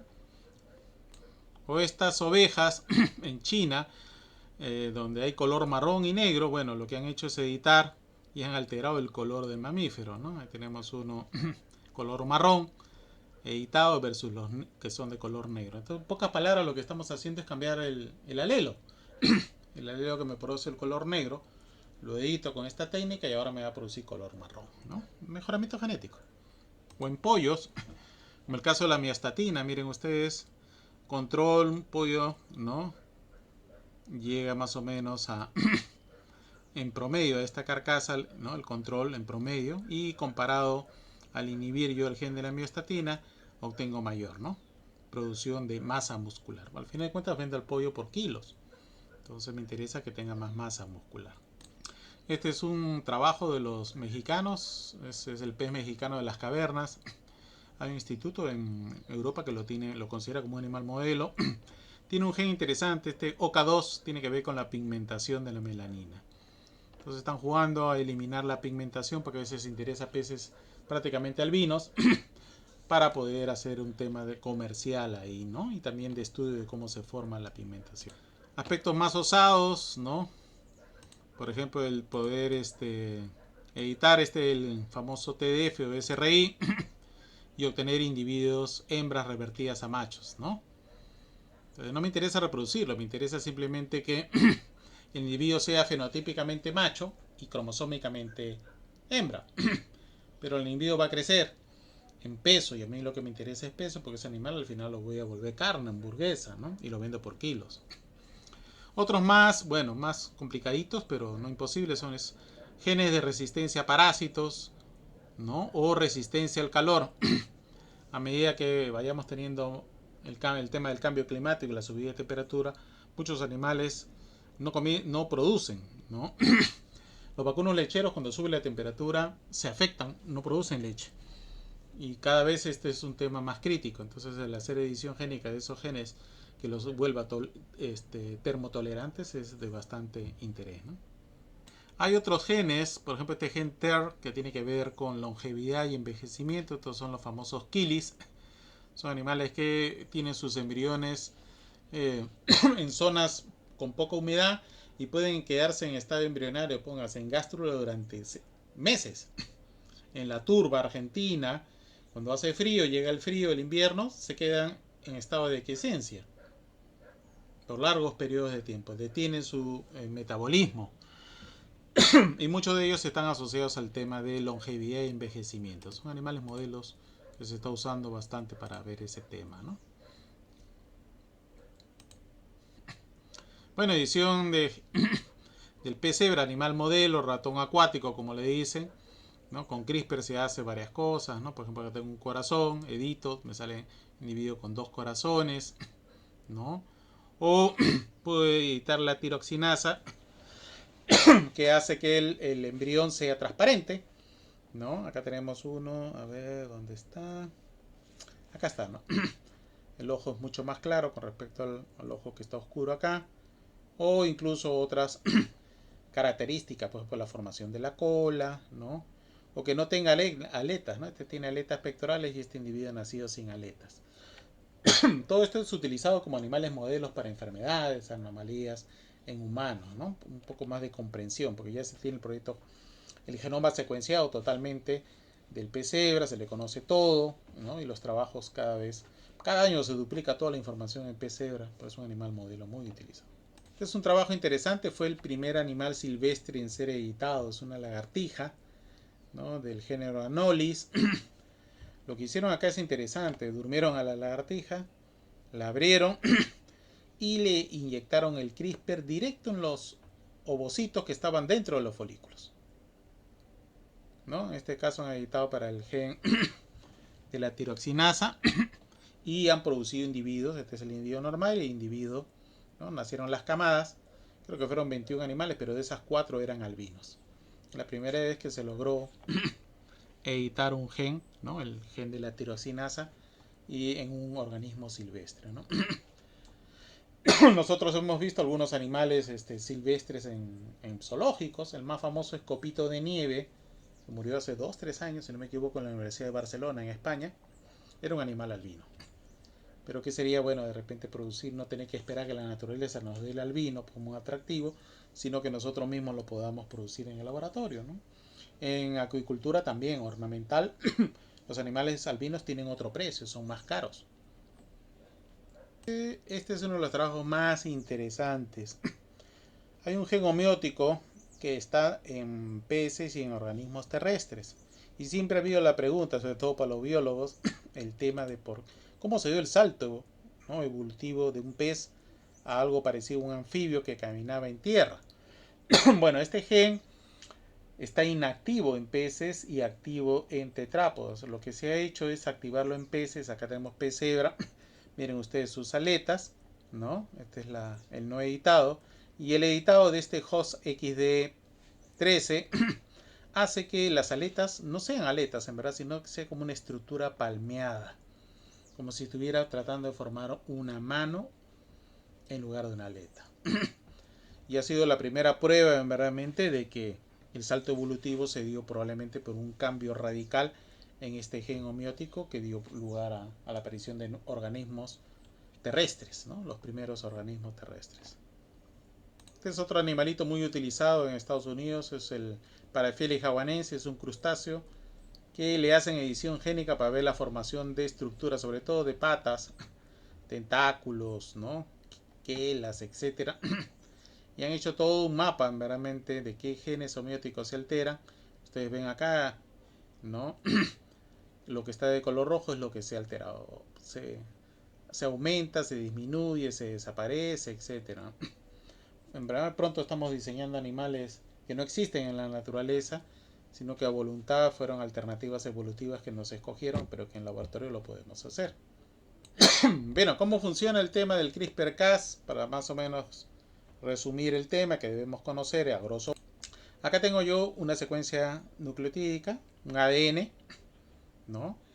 Luego lo que hace el CRISPR, esto que ustedes ven es la enzima Cas9 con su RNA mensajero guía. Esto se sintetiza, se manda a comprar y esta es la secuencia que a mí me interesa. Entonces yo, sabiendo la secuencia del gen y la región que yo quiero editar, simplemente le hago el complementario con mi RNA mensajero más o menos unos 20 nucleótidos en promedio, y la enzima, una vez que lo ubica, este gen, lo que hace es hacer el cambio específico. Termina su proceso y se retira. Es lo mismo que aparece acá, por ejemplo, la papa silvestre, que es esa papa que cortamos y se pardea, y la papa que no se pardea. Entonces nosotros vemos la secuencia y nos dimos cuenta, ¿no? Que ¿dónde está? Que este aminoácido debe cambiar. Entonces yo tengo la tabla, el código genético, edito mi RNA mensajero complementario para ese y le hago un cambio en un nucleótido. Basta que le haga un cambio en un nucleótido, cambie un aminoácido. Y al cambiar el aminoácido he cambiado la secuencia y este alelo lo he cambiado por otro. Así de simple. Como si hubiera hecho una selección de papa que no se va a pardear. Entonces es una forma de hacer mejoramiento genético. El CRISPR está abriendo un nuevo capítulo de mejoramiento genético sin tener que hacer cruzamiento, ¿no? Este es el ejemplo que les dije en el PRCB, ¿no? Este virus que mata cerdo, ¿no? Ellos ya tienen todo el gen y hay una zona, hay un exón que a ellos les interesa. A este exón le hacen un pequeño corte con CRISPR, le hacen una edición y al hacer la edición ya no aparece este exón. Se ha deletreado esta exón y al no aparecer este exón, no, el receptor para el virus queda anulado. Cuando viene el virus y quiere infectar, simplemente no lo encuentra. Al no encontrarlo, ese individuo se vuelve, ¿no?, inmune a esa enfermedad, ¿no? Bueno, este es el análisis molecular que se hace después con electroforesis para detectar si se ha logrado la edición o no. De ahí tenemos al cerdito, ¿no?, contento, sin enfermarse, porque la peste viral no se lo va a llevar. Bien, el CRISPR me permite, miren ustedes, para hacer mejoramiento genético tengo F1, F2, muchas Fs. En cambio en CRISPR yo puedo editar hasta F1, incluso hasta F sub 0, ¿no? Entonces el acortamiento, tipo, imagínense, en vacuno puede ser pues 20 años en hacer mejoramiento y esto lo podemos hacer en un año, ¿no? En el caso de hablando de vacunas, más si el intervalo generacional es más corto en otros animales, ¿no? Miostatina es un gen candidato. Desde el año 97 se conocen mutantes de miostatina que al inhibirse la expresión de este gen, el individuo tiene musculatura, ¿no? Mismo versión Schwarzenegger en vacuno, ¿no? Entonces ahí tenemos, se anula y aumenta el número de miofibrillas en el músculo y el individuo pues es un individuo musculado, ¿no? Entonces el año 97. Pero no solamente los vacunos lo tienen todos los vertebrados en general, ¿no? Lo tenemos en caballos, los ratones, ¿no? Miren ustedes el ratón normal, que está en la parte de arriba y el inferior cuando ha sido editado la musculatura. Estos son dos hermanos, uno editado y el otro no. ¿No? Hay una musculatura, hay una especie de super ratón, ¿no?, comparado con su hermano no editado. En cerdos también. Acá ustedes ven los cerdos, el no editado, el medio editado, porque puede salir también heterocigotas y el homocigota, ¿no? Es clara, ¿no? Es clara la diferencia, ¿no?, con los que no están editados, ¿no? Si hacemos un corte, miren ustedes, es más músculo el que está editado que con respecto al que no lo está, ¿no? Lo han hecho en China. Este es un trabajo en Uruguay. El Instituto Luis Pasteur allá editó en ovinos. Y miren ustedes, el ovino no editado, mientras que el ovino editado tiene doble musculatura. Es más musculoso, ¿no? Entonces se puede hacer en cualquier vertebrado. Igual lo tenemos en cabras, ¿no? Cabras editadas, ¿no? Esta es la cabra normal y miren ustedes la cabra editada. Acá también interesa peso, ¿no? Comparen este de acá con este de acá, ¿no? También lo han hecho en China, ¿no? En peces también. Miren, arriba es el pez normal y el pez editado. Se nota el grosor, el aumento obviamente de masa del músculo esquelético, ¿no? Se está haciendo bastante en peces en edición génica. Bueno, hay una propuesta para Perú. Si puedo hacer en rata, también podría hacer en cuyes. Recuerden que en cuyes se interesa el peso y la masa muscular. Entonces podría yo también editar cuyes, hacer cuyes editados, ¿no? Bien. Hay una nueva tecnología que es bueno que la conozcan, que es el tema de edición génica meramente no edición, sino el tema de utilizar y hacer organismos sintéticos, o sea, células sintéticas en el laboratorio, ¿no? Que no existan en la naturaleza, sino que nos permita a nosotros obtener nuevas células con nuevas rutas metabólicas y obtener nuevos productos que la naturaleza no nos proporciona. ¿No? En la biología sintética, realmente se le llama también ingeniería, ¿no? Acá fusionamos, en verdad, como si fuera un sistema de computadora, como si fuera un software. Nosotros vamos a utilizar meramente los genes para obtener nuevos organismos con nueva función. Este es el señor Craig Venter, quien fue uno de los primeros que introdujo el tema de la biología sintética. Fue el primero en que construyó una célula sintética en el laboratorio, ¿no? A lo que él llamó Mycoplasma laboratorium o Cintia, ¿no? Creó un organismo a la mínima expresión con solamente 382 genes. Él tiene los genes en el ordenador, en la computadora, y luego esta, ¿no? Sintetiza nucleótido por nucleótido y hace un cromosoma artificial. Un aspecto bastante interesante, ¿no? Alternativo a la naturaleza. Entonces estás usando en verdad a la célula como si fuera pues un USB, un disco duro, donde tú juegas con los genes y la información, ¿no? Construyes redes, ya se sabe el metabolismo, y tú construyes redes metabólicas que van a producir una determinada proteína o enzima que va a actuar sobre un metabolismo específico. Creo meramente todo un metabolismo nuevo.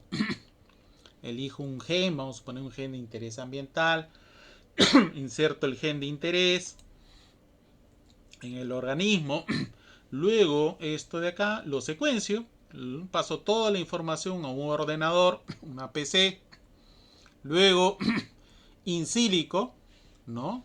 Hago yo la síntesis nucleótido por nucleótido. Y hay máquinas que te van poniendo nucleótido por nucleótido de la secuencia que tú le mandes. ¿Ok? Insertas luego este gen o grupo de genes en una célula artificial que solamente tiene membrana celular y citoplasma, si hablamos de una bacteria, y luego, como jugando con legos, con las piezas de lego de diferentes colores, yo diseño el ADN que yo quiero. Finalmente, tengo yo de repente un gen que me puede detectar un contaminante, por ejemplo, quiero detectar arsénico. Este gen de acá ya me lo detecta, ¿no? O lo quiero remediar, lo quiero eliminar. Este organismo, cuando lo pongo en este medio contaminante, va a usar como sustrato el metal pesado y lo va a eliminar del medio ambiente, ¿no? Tiene muchas aplicaciones. Y la verdad que ahora pues hay redes. En las redes se van intercambiando los genes, los investigadores. Oye, ¿qué tienes? Tú tengo este. Ah, ya, pero yo también tengo. Ah, ya, hacemos un intercambio. Y van armando sus organismos sintéticos en sus laboratorios respectivos, ¿no? Ahí tenemos un ejemplo. La artemisina es un fármaco muy difícil de obtener. Se utiliza una planta medicinal, ¿no? Para combatir la malaria. Entonces se le saca a esta planta medicinal, se le coloca en levadura y luego hacemos que la levadura, ¿no? Haga los cambios necesarios. Ya no necesitamos sembrar plantas para obtener la artemisina, sino que ya lo hago en laboratorio, ¿no? Tiene mucha rentabilidad. También podemos diseñar, por ejemplo, este es uno de los puntos, diseñar algas para que consuman el CO2. El CO2 está relacionado al calentamiento global. Entonces necesitamos, hay un premio incluso de 50 millones de dólares, si no me equivoco, en el cual quien invente una estrategia para resolver el tema del calentamiento global, y entre eso el problema es el exceso de CO2, pues crear algas que absorban el CO2, que lo conviertan en carbohidratos, ¿no? Un otro producto, y a la final disminuir el tema de la carga de CO2 en la atmósfera, que es el problema del calentamiento. Entonces, toda una serie de aplicaciones médicas, energéticas, medioambientales, ¿no? Que realmente la biología sintética le está dando nuevos aires, ¿no? Para el tema de minería también, la minería produce minerales, contaminantes, bueno, se está usando bacterias o plantas diseñadas para poder absorber estos metales pesados haciendo este tipo de biología sintética, ¿no? Se están diseñando plantas bioluminiscentes, esto juega mucho con las proteínas fluorescentes.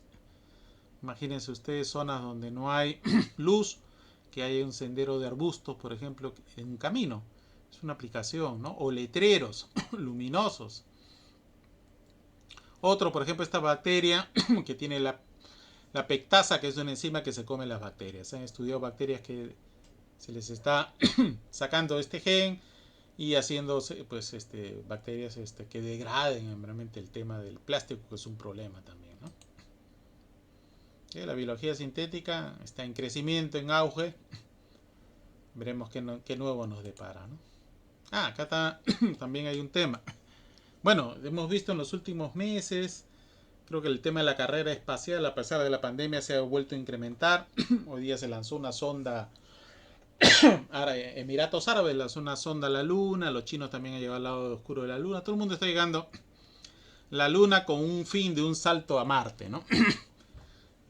Técnicamente se quiere colocar un hombre en Marte entre más o menos en el año 2038 o 39, que es cuando Marte se va a acercar más a la Tierra.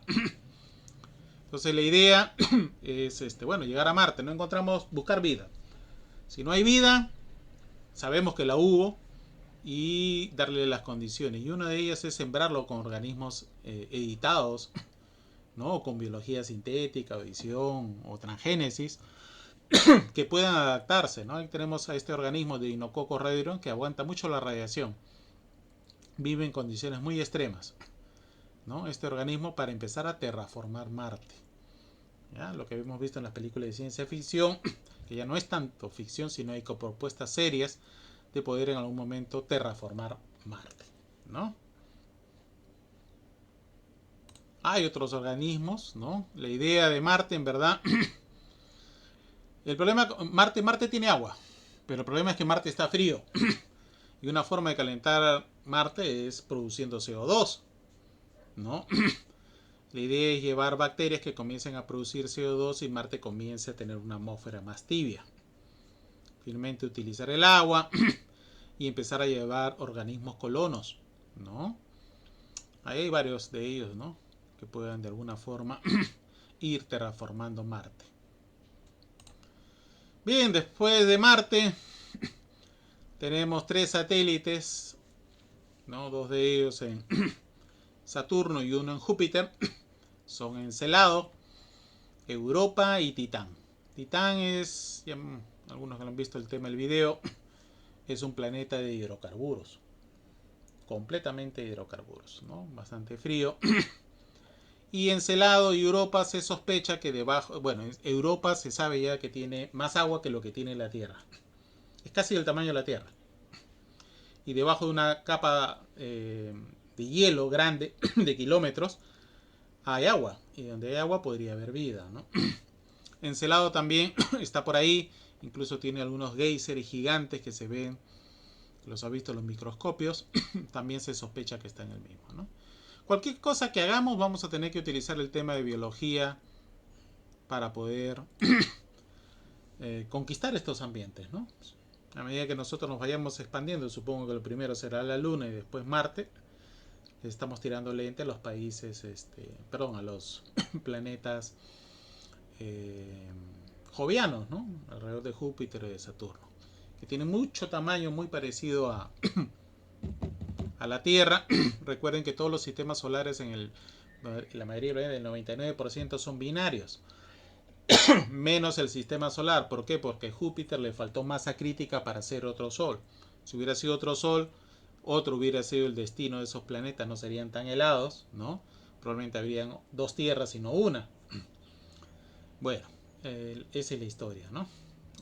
Natural. Bien, ahí como cultura general existe bibliografía que ya habla de estos posibles.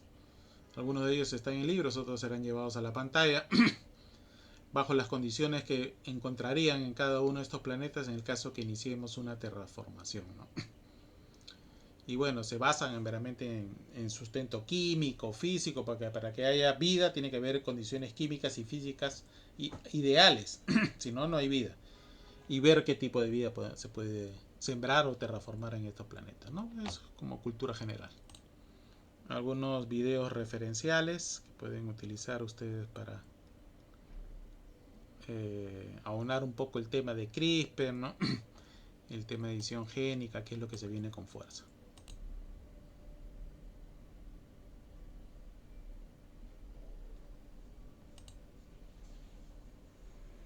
For generations, scientists have wrestled with the idea of creating new forms of life in the laboratory. Now that age is upon us. The latest milestone occurred this summer when the microbiologist J. Craig Venter announced that a team of his scientists had created a synthetic bacteria designed on a computer with man-made DNA. The announcement was greeted with a mixture of praise, skepticism, and rancor, which is familiar territory. Where would you rank yourself in terms of scientific accomplishments? Well, the field of genomics, I think the record is pretty clear-cut. So the first genome in history, the first draft of the human genome, the first complete version of the human genome, and having the first synthetic cells. He runs both a privately held biotech company called Synthetic Genomics and a nonprofit research lab, the J. Craig Venter Institute. Together, they employ more than 500 people on 2 coasts. So this is where all the fuss is about. This is the first synthetic species. And how long did it take you to make this?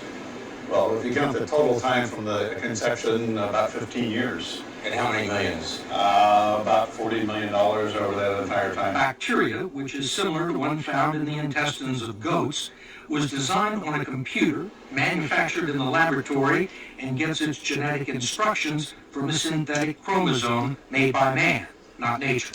And it's alive.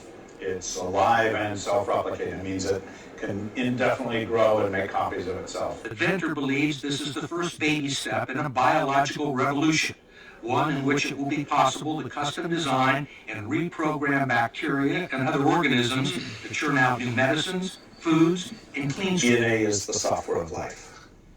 There's no question about it.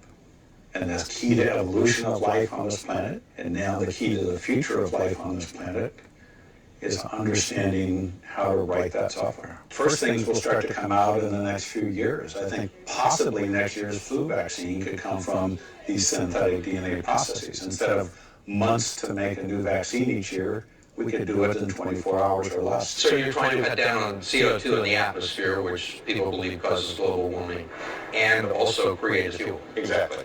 The question is on the scale that it needs to be done at. You know, facilities the size of San Francisco. Really? Yes, the city. Yeah. Venter and his team are not the only players in this growing field known as synthetic biology. For years, DuPont has been using genetically modified bacteria to make a compound used in clothing and carpets. Amyris discovered a way to genetically modify yeast to produce an anti-malarial drug. Another company, LS9, has altered the genes of E. coli bacteria to produce fuel. But all of them are modifying a few genes, not designing all of them.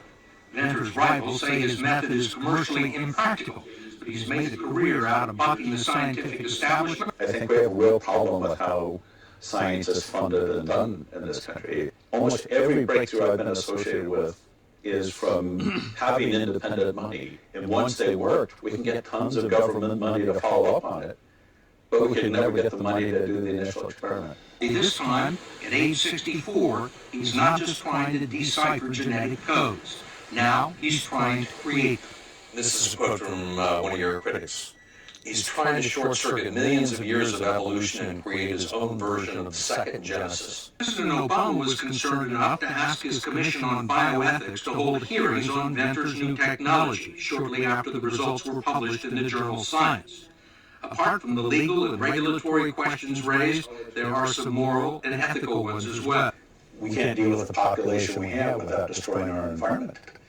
But aren't you playing God? We're not playing anything. We're understanding the rules of life. I've asked you 2 or 3 times, you think you're playing God. I mean, do you believe in God?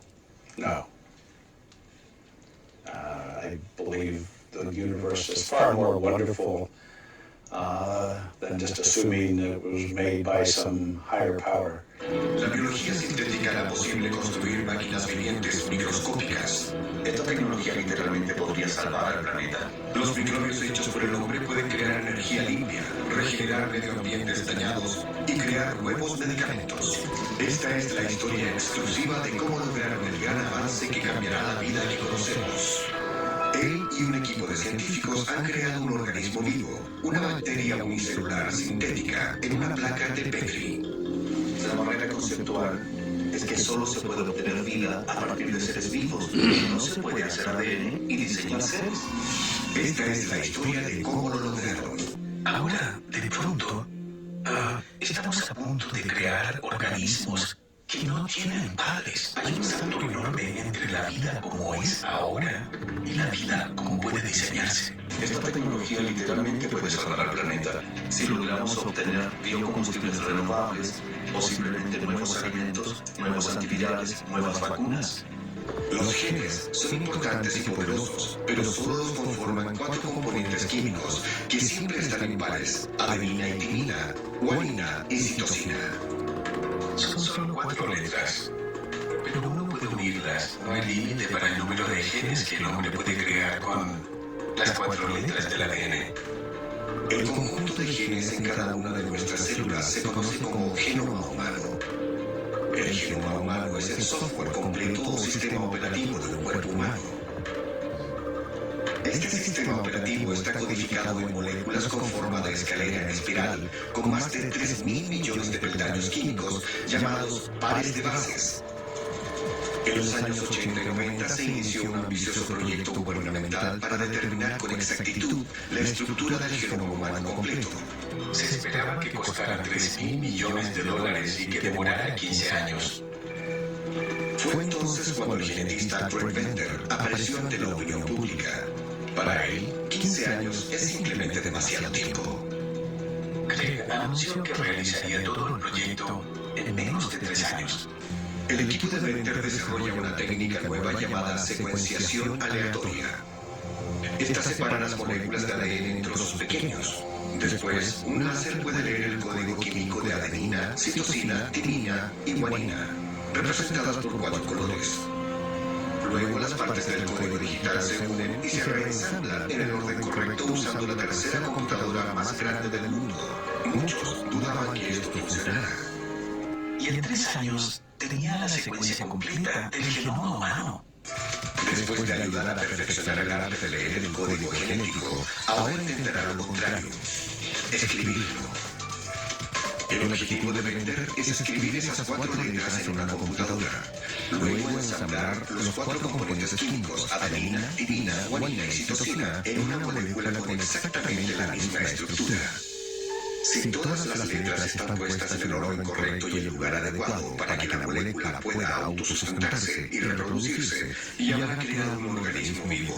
En la computadora uno puede literalmente diseñar especies, virus, que es poco más que una serie de ADN o ARN. Un virus debe usar a otro organismo para replicarse. Yo no considero que un virus está vivo, porque no puede existir por sí solo. Sabemos que necesitamos ciertos genes para hacer todos los componentes de la síntesis de proteínas. Necesitaríamos esos para la replicación de células. Y podríamos sintetizar el ADN y empezar a hacer de todo, definitivamente, para el procesamiento industrial. Craig instala un laboratorio de alta tecnología en su yate de 29 metros y zarpa rumbo al mar de los Sargazos. Hablamos de 200 litros de agua de mar y estamos encontrando miles de especies nuevas. A partir de los datos del mar de los Sargazos, encontramos 20.000 proteínas nuevas que metabolizan hidrógeno de una manera u otra. 20.000. ¿Cómo es decir? Quiero que este microbio haga hidrógeno para mi autohidrógeno. Puedes comenzar a agregar genes para que haga lo que tú quieras. Craig Venter sigue adelante. Convoca a un equipo internacional de 20 científicos brillantes. Ahora deben crear una bacteria sintética autónoma y que pueda autorreplicarse, una criatura viviente según cualquier definición. En el 2007, 2 años después de comenzar, el equipo de Venter obtiene el genoma sintético completo de una bacteria. Dibujan una célula, y el cromosoma en la célula es su software. Y todas las proteínas hechas por ese cromosoma definirán la estructura y la función de esa célula. Tomamos un cromosoma nuevo, lo insertamos en esa célula y reemplazamos el otro. Y tenemos un software totalmente nuevo. Ahora tenemos un software nuevo que acciona la producción únicamente de proteínas azules. Lo que ocurre es que la célula se divide y obtenemos dos células hijas. Estas solo tienen el cromosoma azul. Las proteínas son solo de ese cromosoma azul y estas definen a una especie distinta de la especie inicial. Por primera vez en la historia de la ciencia, Carol Artigue convirtió a una especie en otra.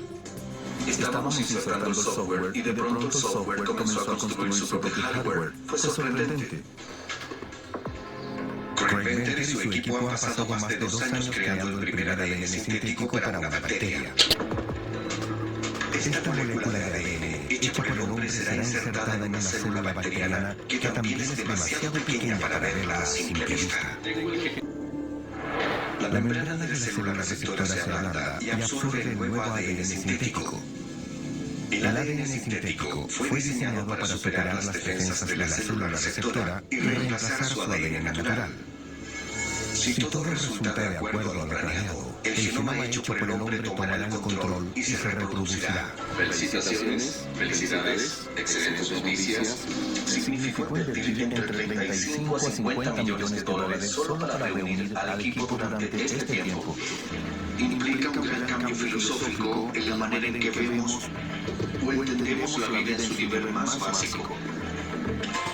La primera revolución ocurrió hace 10.000 años, cuando la humanidad inventó la agricultura.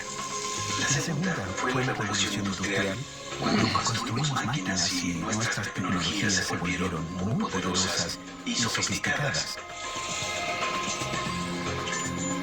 Creo que esta es la tercera gran revolución de la civilización humana.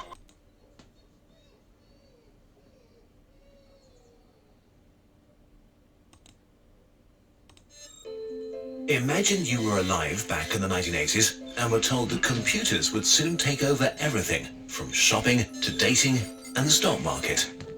That billions of people would be connected via a kind of web. That you would own a handheld device orders of magnitude more powerful than supercomputers. It would seem absurd, but then all of it happened. Science fiction became our reality and we don't even think about it. We're at a similar point today with genetic engineering. So let's talk about it. Where it came from, what we're doing right now, and about a recent breakthrough that will change how we live and what we perceive as normal forever.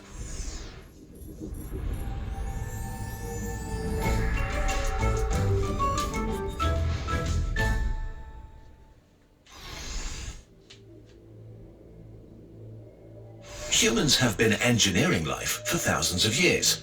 Through selective breeding, we strengthened useful traits in plants and animals. We became very good at this, but never truly understood how it works, until we discovered the code of life, deoxyribonucleic acid, DNA, a complex molecule that guides the growth, development, function, and reproduction of everything alive. Information is encoded in the structure of the molecule. 4 nucleotides are paired and make up a code that carries instructions. Change the instructions and you change the being carrying it. As soon as DNA was discovered, people tried to tinker with it. In the 1960s, scientists bombarded plants with radiation to cause random mutations in the genetic code. The idea was to get a useful plant variation by pure chance. Sometimes it actually worked too. In the 70s, scientists inserted DNA snippets into bacteria, plants, and animals to study and modify them, for research, medicine, agriculture, and for fun. The earliest genetically modified animal was born in 1974, making mice a standard tool for research, saving millions of lives. In the 80s, we got commercial. The first patent was given for a microbe engineered to absorb oil. Today, we produce many chemicals by means of engineered life, like life-saving clotting factors, growth hormones, and insulin, all things we had to harvest from the organs of animals before that. The first food modified in the lab went on sale in 1994, the Flavor Saver tomato, a tomato given a much longer shelf life via an extra gene that suppressed the buildup of a rotting enzyme. But GM food and the controversy surrounding them deserve a video of their own. In the 1990s, there was also a brief foray into human engineering. To treat maternal infertility, babies were made that carried genetic information from 3 humans, making them the first humans ever to have 3 genetic parents. Today, there are super-muscled pigs, fast-growing salmon, featherless chickens, and see-through frogs. On the fun side, we made things glow in the dark. Fluorescent zebrafish are available for as little as $10. All of this is already very impressive, but until recently, gene editing was extremely expensive, complicated, and took a long time to do. This has now changed with a revolutionary new technology now entering the stage: CRISPR. Overnight, the costs of engineering have shrunk by 99%. Instead of a year, it takes a few weeks to conduct experiments, and basically everybody with a lab can do it. It's hard to get across how big a technical revolution CRISPR is. It literally has the potential to change humanity forever. Why did this sudden revolution happen, and how does it work? Bacteria and viruses have been fighting since the dawn of life. So-called bacteriophages or phages hunt bacteria. In the ocean, phages kill 40% of them every single day. Phages do this by inserting their own genetic code into the bacteria and taking them over to use them as factories. The bacteria try to resist, but fail most of the time because their protection tools are too weak. But sometimes bacteria survive an attack. Only if they do so can they activate their most effective antivirus system. They save a part of the virus DNA in their own genetic code in a DNA archive called CRISPR. Here, it's stored safely until it's needed. When the virus attacks again, the bacterium quickly makes an RNA copy from the DNA archive and arms a secret weapon, a protein called Cas9. The protein now scans the bacterium's insides for signs of the virus invader by comparing every bit of DNA it finds to the sample from the archive. When it finds a 100% perfect match, it's activated and cuts out the virus DNA, making it useless, protecting the bacterium against the attack. What's special is that Cas9 is very precise, almost like a DNA surgeon. The revolution began when scientists figured out that the CRISPR system is programmable. You can just give it a copy of DNA you want to modify and put the system into a living cell. If the old techniques of genetic manipulation were like a map, CRISPR is like a GPS system. Aside from being precise, cheap, and easy, CRISPR offers the ability to edit live cells, to switch genes on and off, and target and study particular DNA sequences. It also works for every type of cell: microorganisms, plants, animals, or humans. But despite the revolution CRISPR is for science, it's still just a first-generation tool. More precise tools are already being created and used as we speak. In 2015, scientists used CRISPR to cut the HIV virus out of living cells from patients in the lab, proving that it was possible. Only about a year later, they carried out a larger-scale project with rats that had the HIV virus in basically all of their body cells. By simply injecting CRISPR into the rats' tails, they were able to remove more than 50% of the virus from cells all over the body. In a few decades, a CRISPR therapy might cure HIV. And other retroviruses, viruses that hide inside human DNA like herpes, could be eradicated this way. CRISPR could also defeat one of our worst enemies, cancer. Cancer occurs when cells refuse to die and keep multiplying while concealing themselves from the immune system. CRISPR gives us the means to edit your immune cells and make them better cancer hunters. Getting rid of cancer might eventually mean getting just a couple of injections of a few thousand of your own cells that have been engineered in the lab to heal you for good. The first clinical trial for a CRISPR cancer treatment on human patients was approved in early 2016 in the US. Not even a month later, Chinese scientists announced that they would treat lung cancer patients with immune cells modified with CRISPR in August 2016. Things are picking up pace quickly. And then there are genetic diseases. There are thousands of them, and they range from mildly annoying to deadly or entail decades of suffering. With a powerful tool like CRISPR, we may be able to end this. Over 3,000 genetic diseases are caused by a single incorrect letter in your DNA. We are already building a modified version of Cas9 that is made to change just a single letter, fixing the disease in the cell. In a decade or two, we could possibly cure thousands of diseases forever. But all of these medical applications have one thing in common. They are limited to the individual and die with them, except if you use them on reproductive cells or very early embryos. But CRISPR can and probably will be used for much more: the creation of modified humans, designer babies, and will mean gradual but irreversible changes to the human gene pool.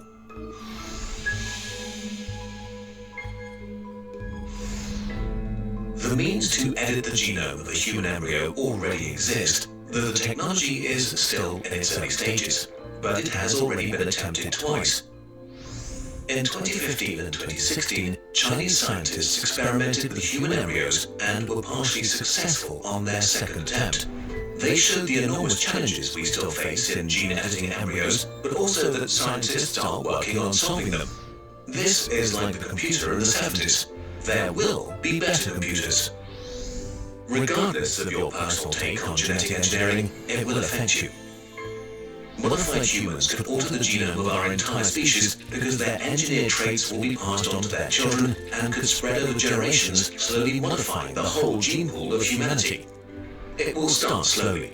The first designer babies will not be overly designed. It's most likely that they will be created to eliminate a deadly genetic disease running in a family. As the technology progresses and gets more refined, more and more people may argue that not using genetic modification is unethical because it condemns children to preventable suffering and death and denies them the cure. But as soon as the first engineered kid is born, a door is opened that can't be closed anymore. Early on, vanity traits will mostly be left alone. But as genetic modification becomes more accepted and our knowledge about genetic code enhances, the temptation will grow. If you make your offspring immune to Alzheimer, why not also give them an enhanced metabolism? Why not throw in perfect eyesight? How about height or muscular structure? Full hair? How about giving your child the gift of extraordinary intelligence? Huge changes are made as a result of the personal decisions of millions of individuals that accumulate. This is a slippery slope. Modified humans could become the new standard. But as engineering becomes more normal and our knowledge improves, we could solve the single biggest mortality risk factor: aging. 2/3 of the 150,000 people who die today will die of age-related causes. Currently, we think aging is caused by the accumulation of damage to our cells, like DNA breaks and the systems responsible for fixing those wearing off over time. But there are also genes that directly affect aging. A combination of genetic engineering and other therapy could stop or slow down aging, maybe even reverse it. We know from nature that there are animals immune to aging. Maybe we could even borrow a few genes for ourselves. Some scientists even think biological aging could be something that eventually just stops being a thing. We would still die at some point, but instead of doing so in hospitals at age 90, we might be able to spend a few thousand years with our loved ones. Research into this is in its infancy, and many scientists are rightly skeptical about the end of aging. The challenges are enormous, and maybe it is unachievable. But it is conceivable that people alive today might be the first to profit from effective anti-aging therapy. All we might need is for someone to convince a smart billionaire to make it their next problem to solve. On a bigger scale, we certainly could solve many problems by having a modified population. Engineered humans might be better equipped to cope with high-energy food, eliminating many diseases of civilization like obesity. In possession of a modified immune system, with a library of potential threats, we might become immune to most diseases that haunt us today. Even further into the future, we could engineer humans to be equipped for extended space travel and to cope with different conditions on other planets, which would be extremely helpful in keeping us alive in our hostile universe. Still, a few major challenges await us, some technological, some ethical. Many of you watching will feel uncomfortable and fear that we will create a world in which we will reject non-perfect humans and pre-select features and qualities based on our idea of what's healthy. The thing is, we are already living in this world. 10 tests for dozens of genetic diseases or complications have become standard for pregnant women in much of the world. Often the mere suspicion of a genetic defect can lead to the end of a pregnancy. Take Down syndrome, for example, one of the most common genetic defects. In Europe, about 92% of all pregnancies where it's detected are terminated. The decision to terminate pregnancy is incredibly personal, but it's important to acknowledge the reality that we are pre-selecting humans based on medical conditions. There is also no use in pretending this will change, so we have to act carefully and respectfully as we advance the technology and can make more and more selections. But none of this will happen soon. As powerful as CRISPR is, and it is, it's not infallible yet. Wrong edits still happen, as well as unknown errors that can occur anywhere in the DNA and might go unnoticed. The gene edit might achieve the desired result, disabling a disease, but also might accidentally trigger unwanted changes. We just don't know enough yet about the complex interplay of our genes to avoid unpredictable consequences.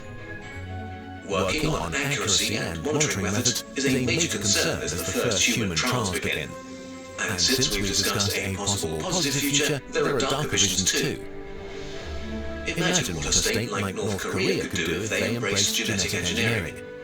Could a state cement its rule forever by forcing gene editing on their subjects?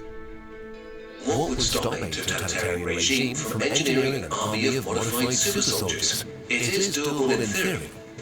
Scenarios like this one are far, far off into the future, if they ever become possible at all. But the basic proof of concept for genetic engineering like this already exists today. The technology really is that powerful. While this might be a tempting reason to ban genetic editing and related research, that would certainly be a mistake. Banning human genetic engineering would only lead to science wandering off to a place with jurisdiction and rules that we are uncomfortable with. Only by participating can we make sure that further research is guided by caution, reason, oversight, and transparency.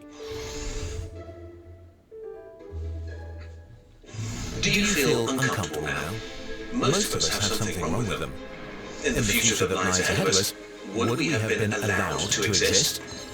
The technology is certainly a bit scary, but we have a lot to gain, and genetic engineering might just be a step in the natural evolution of intelligent species in the universe.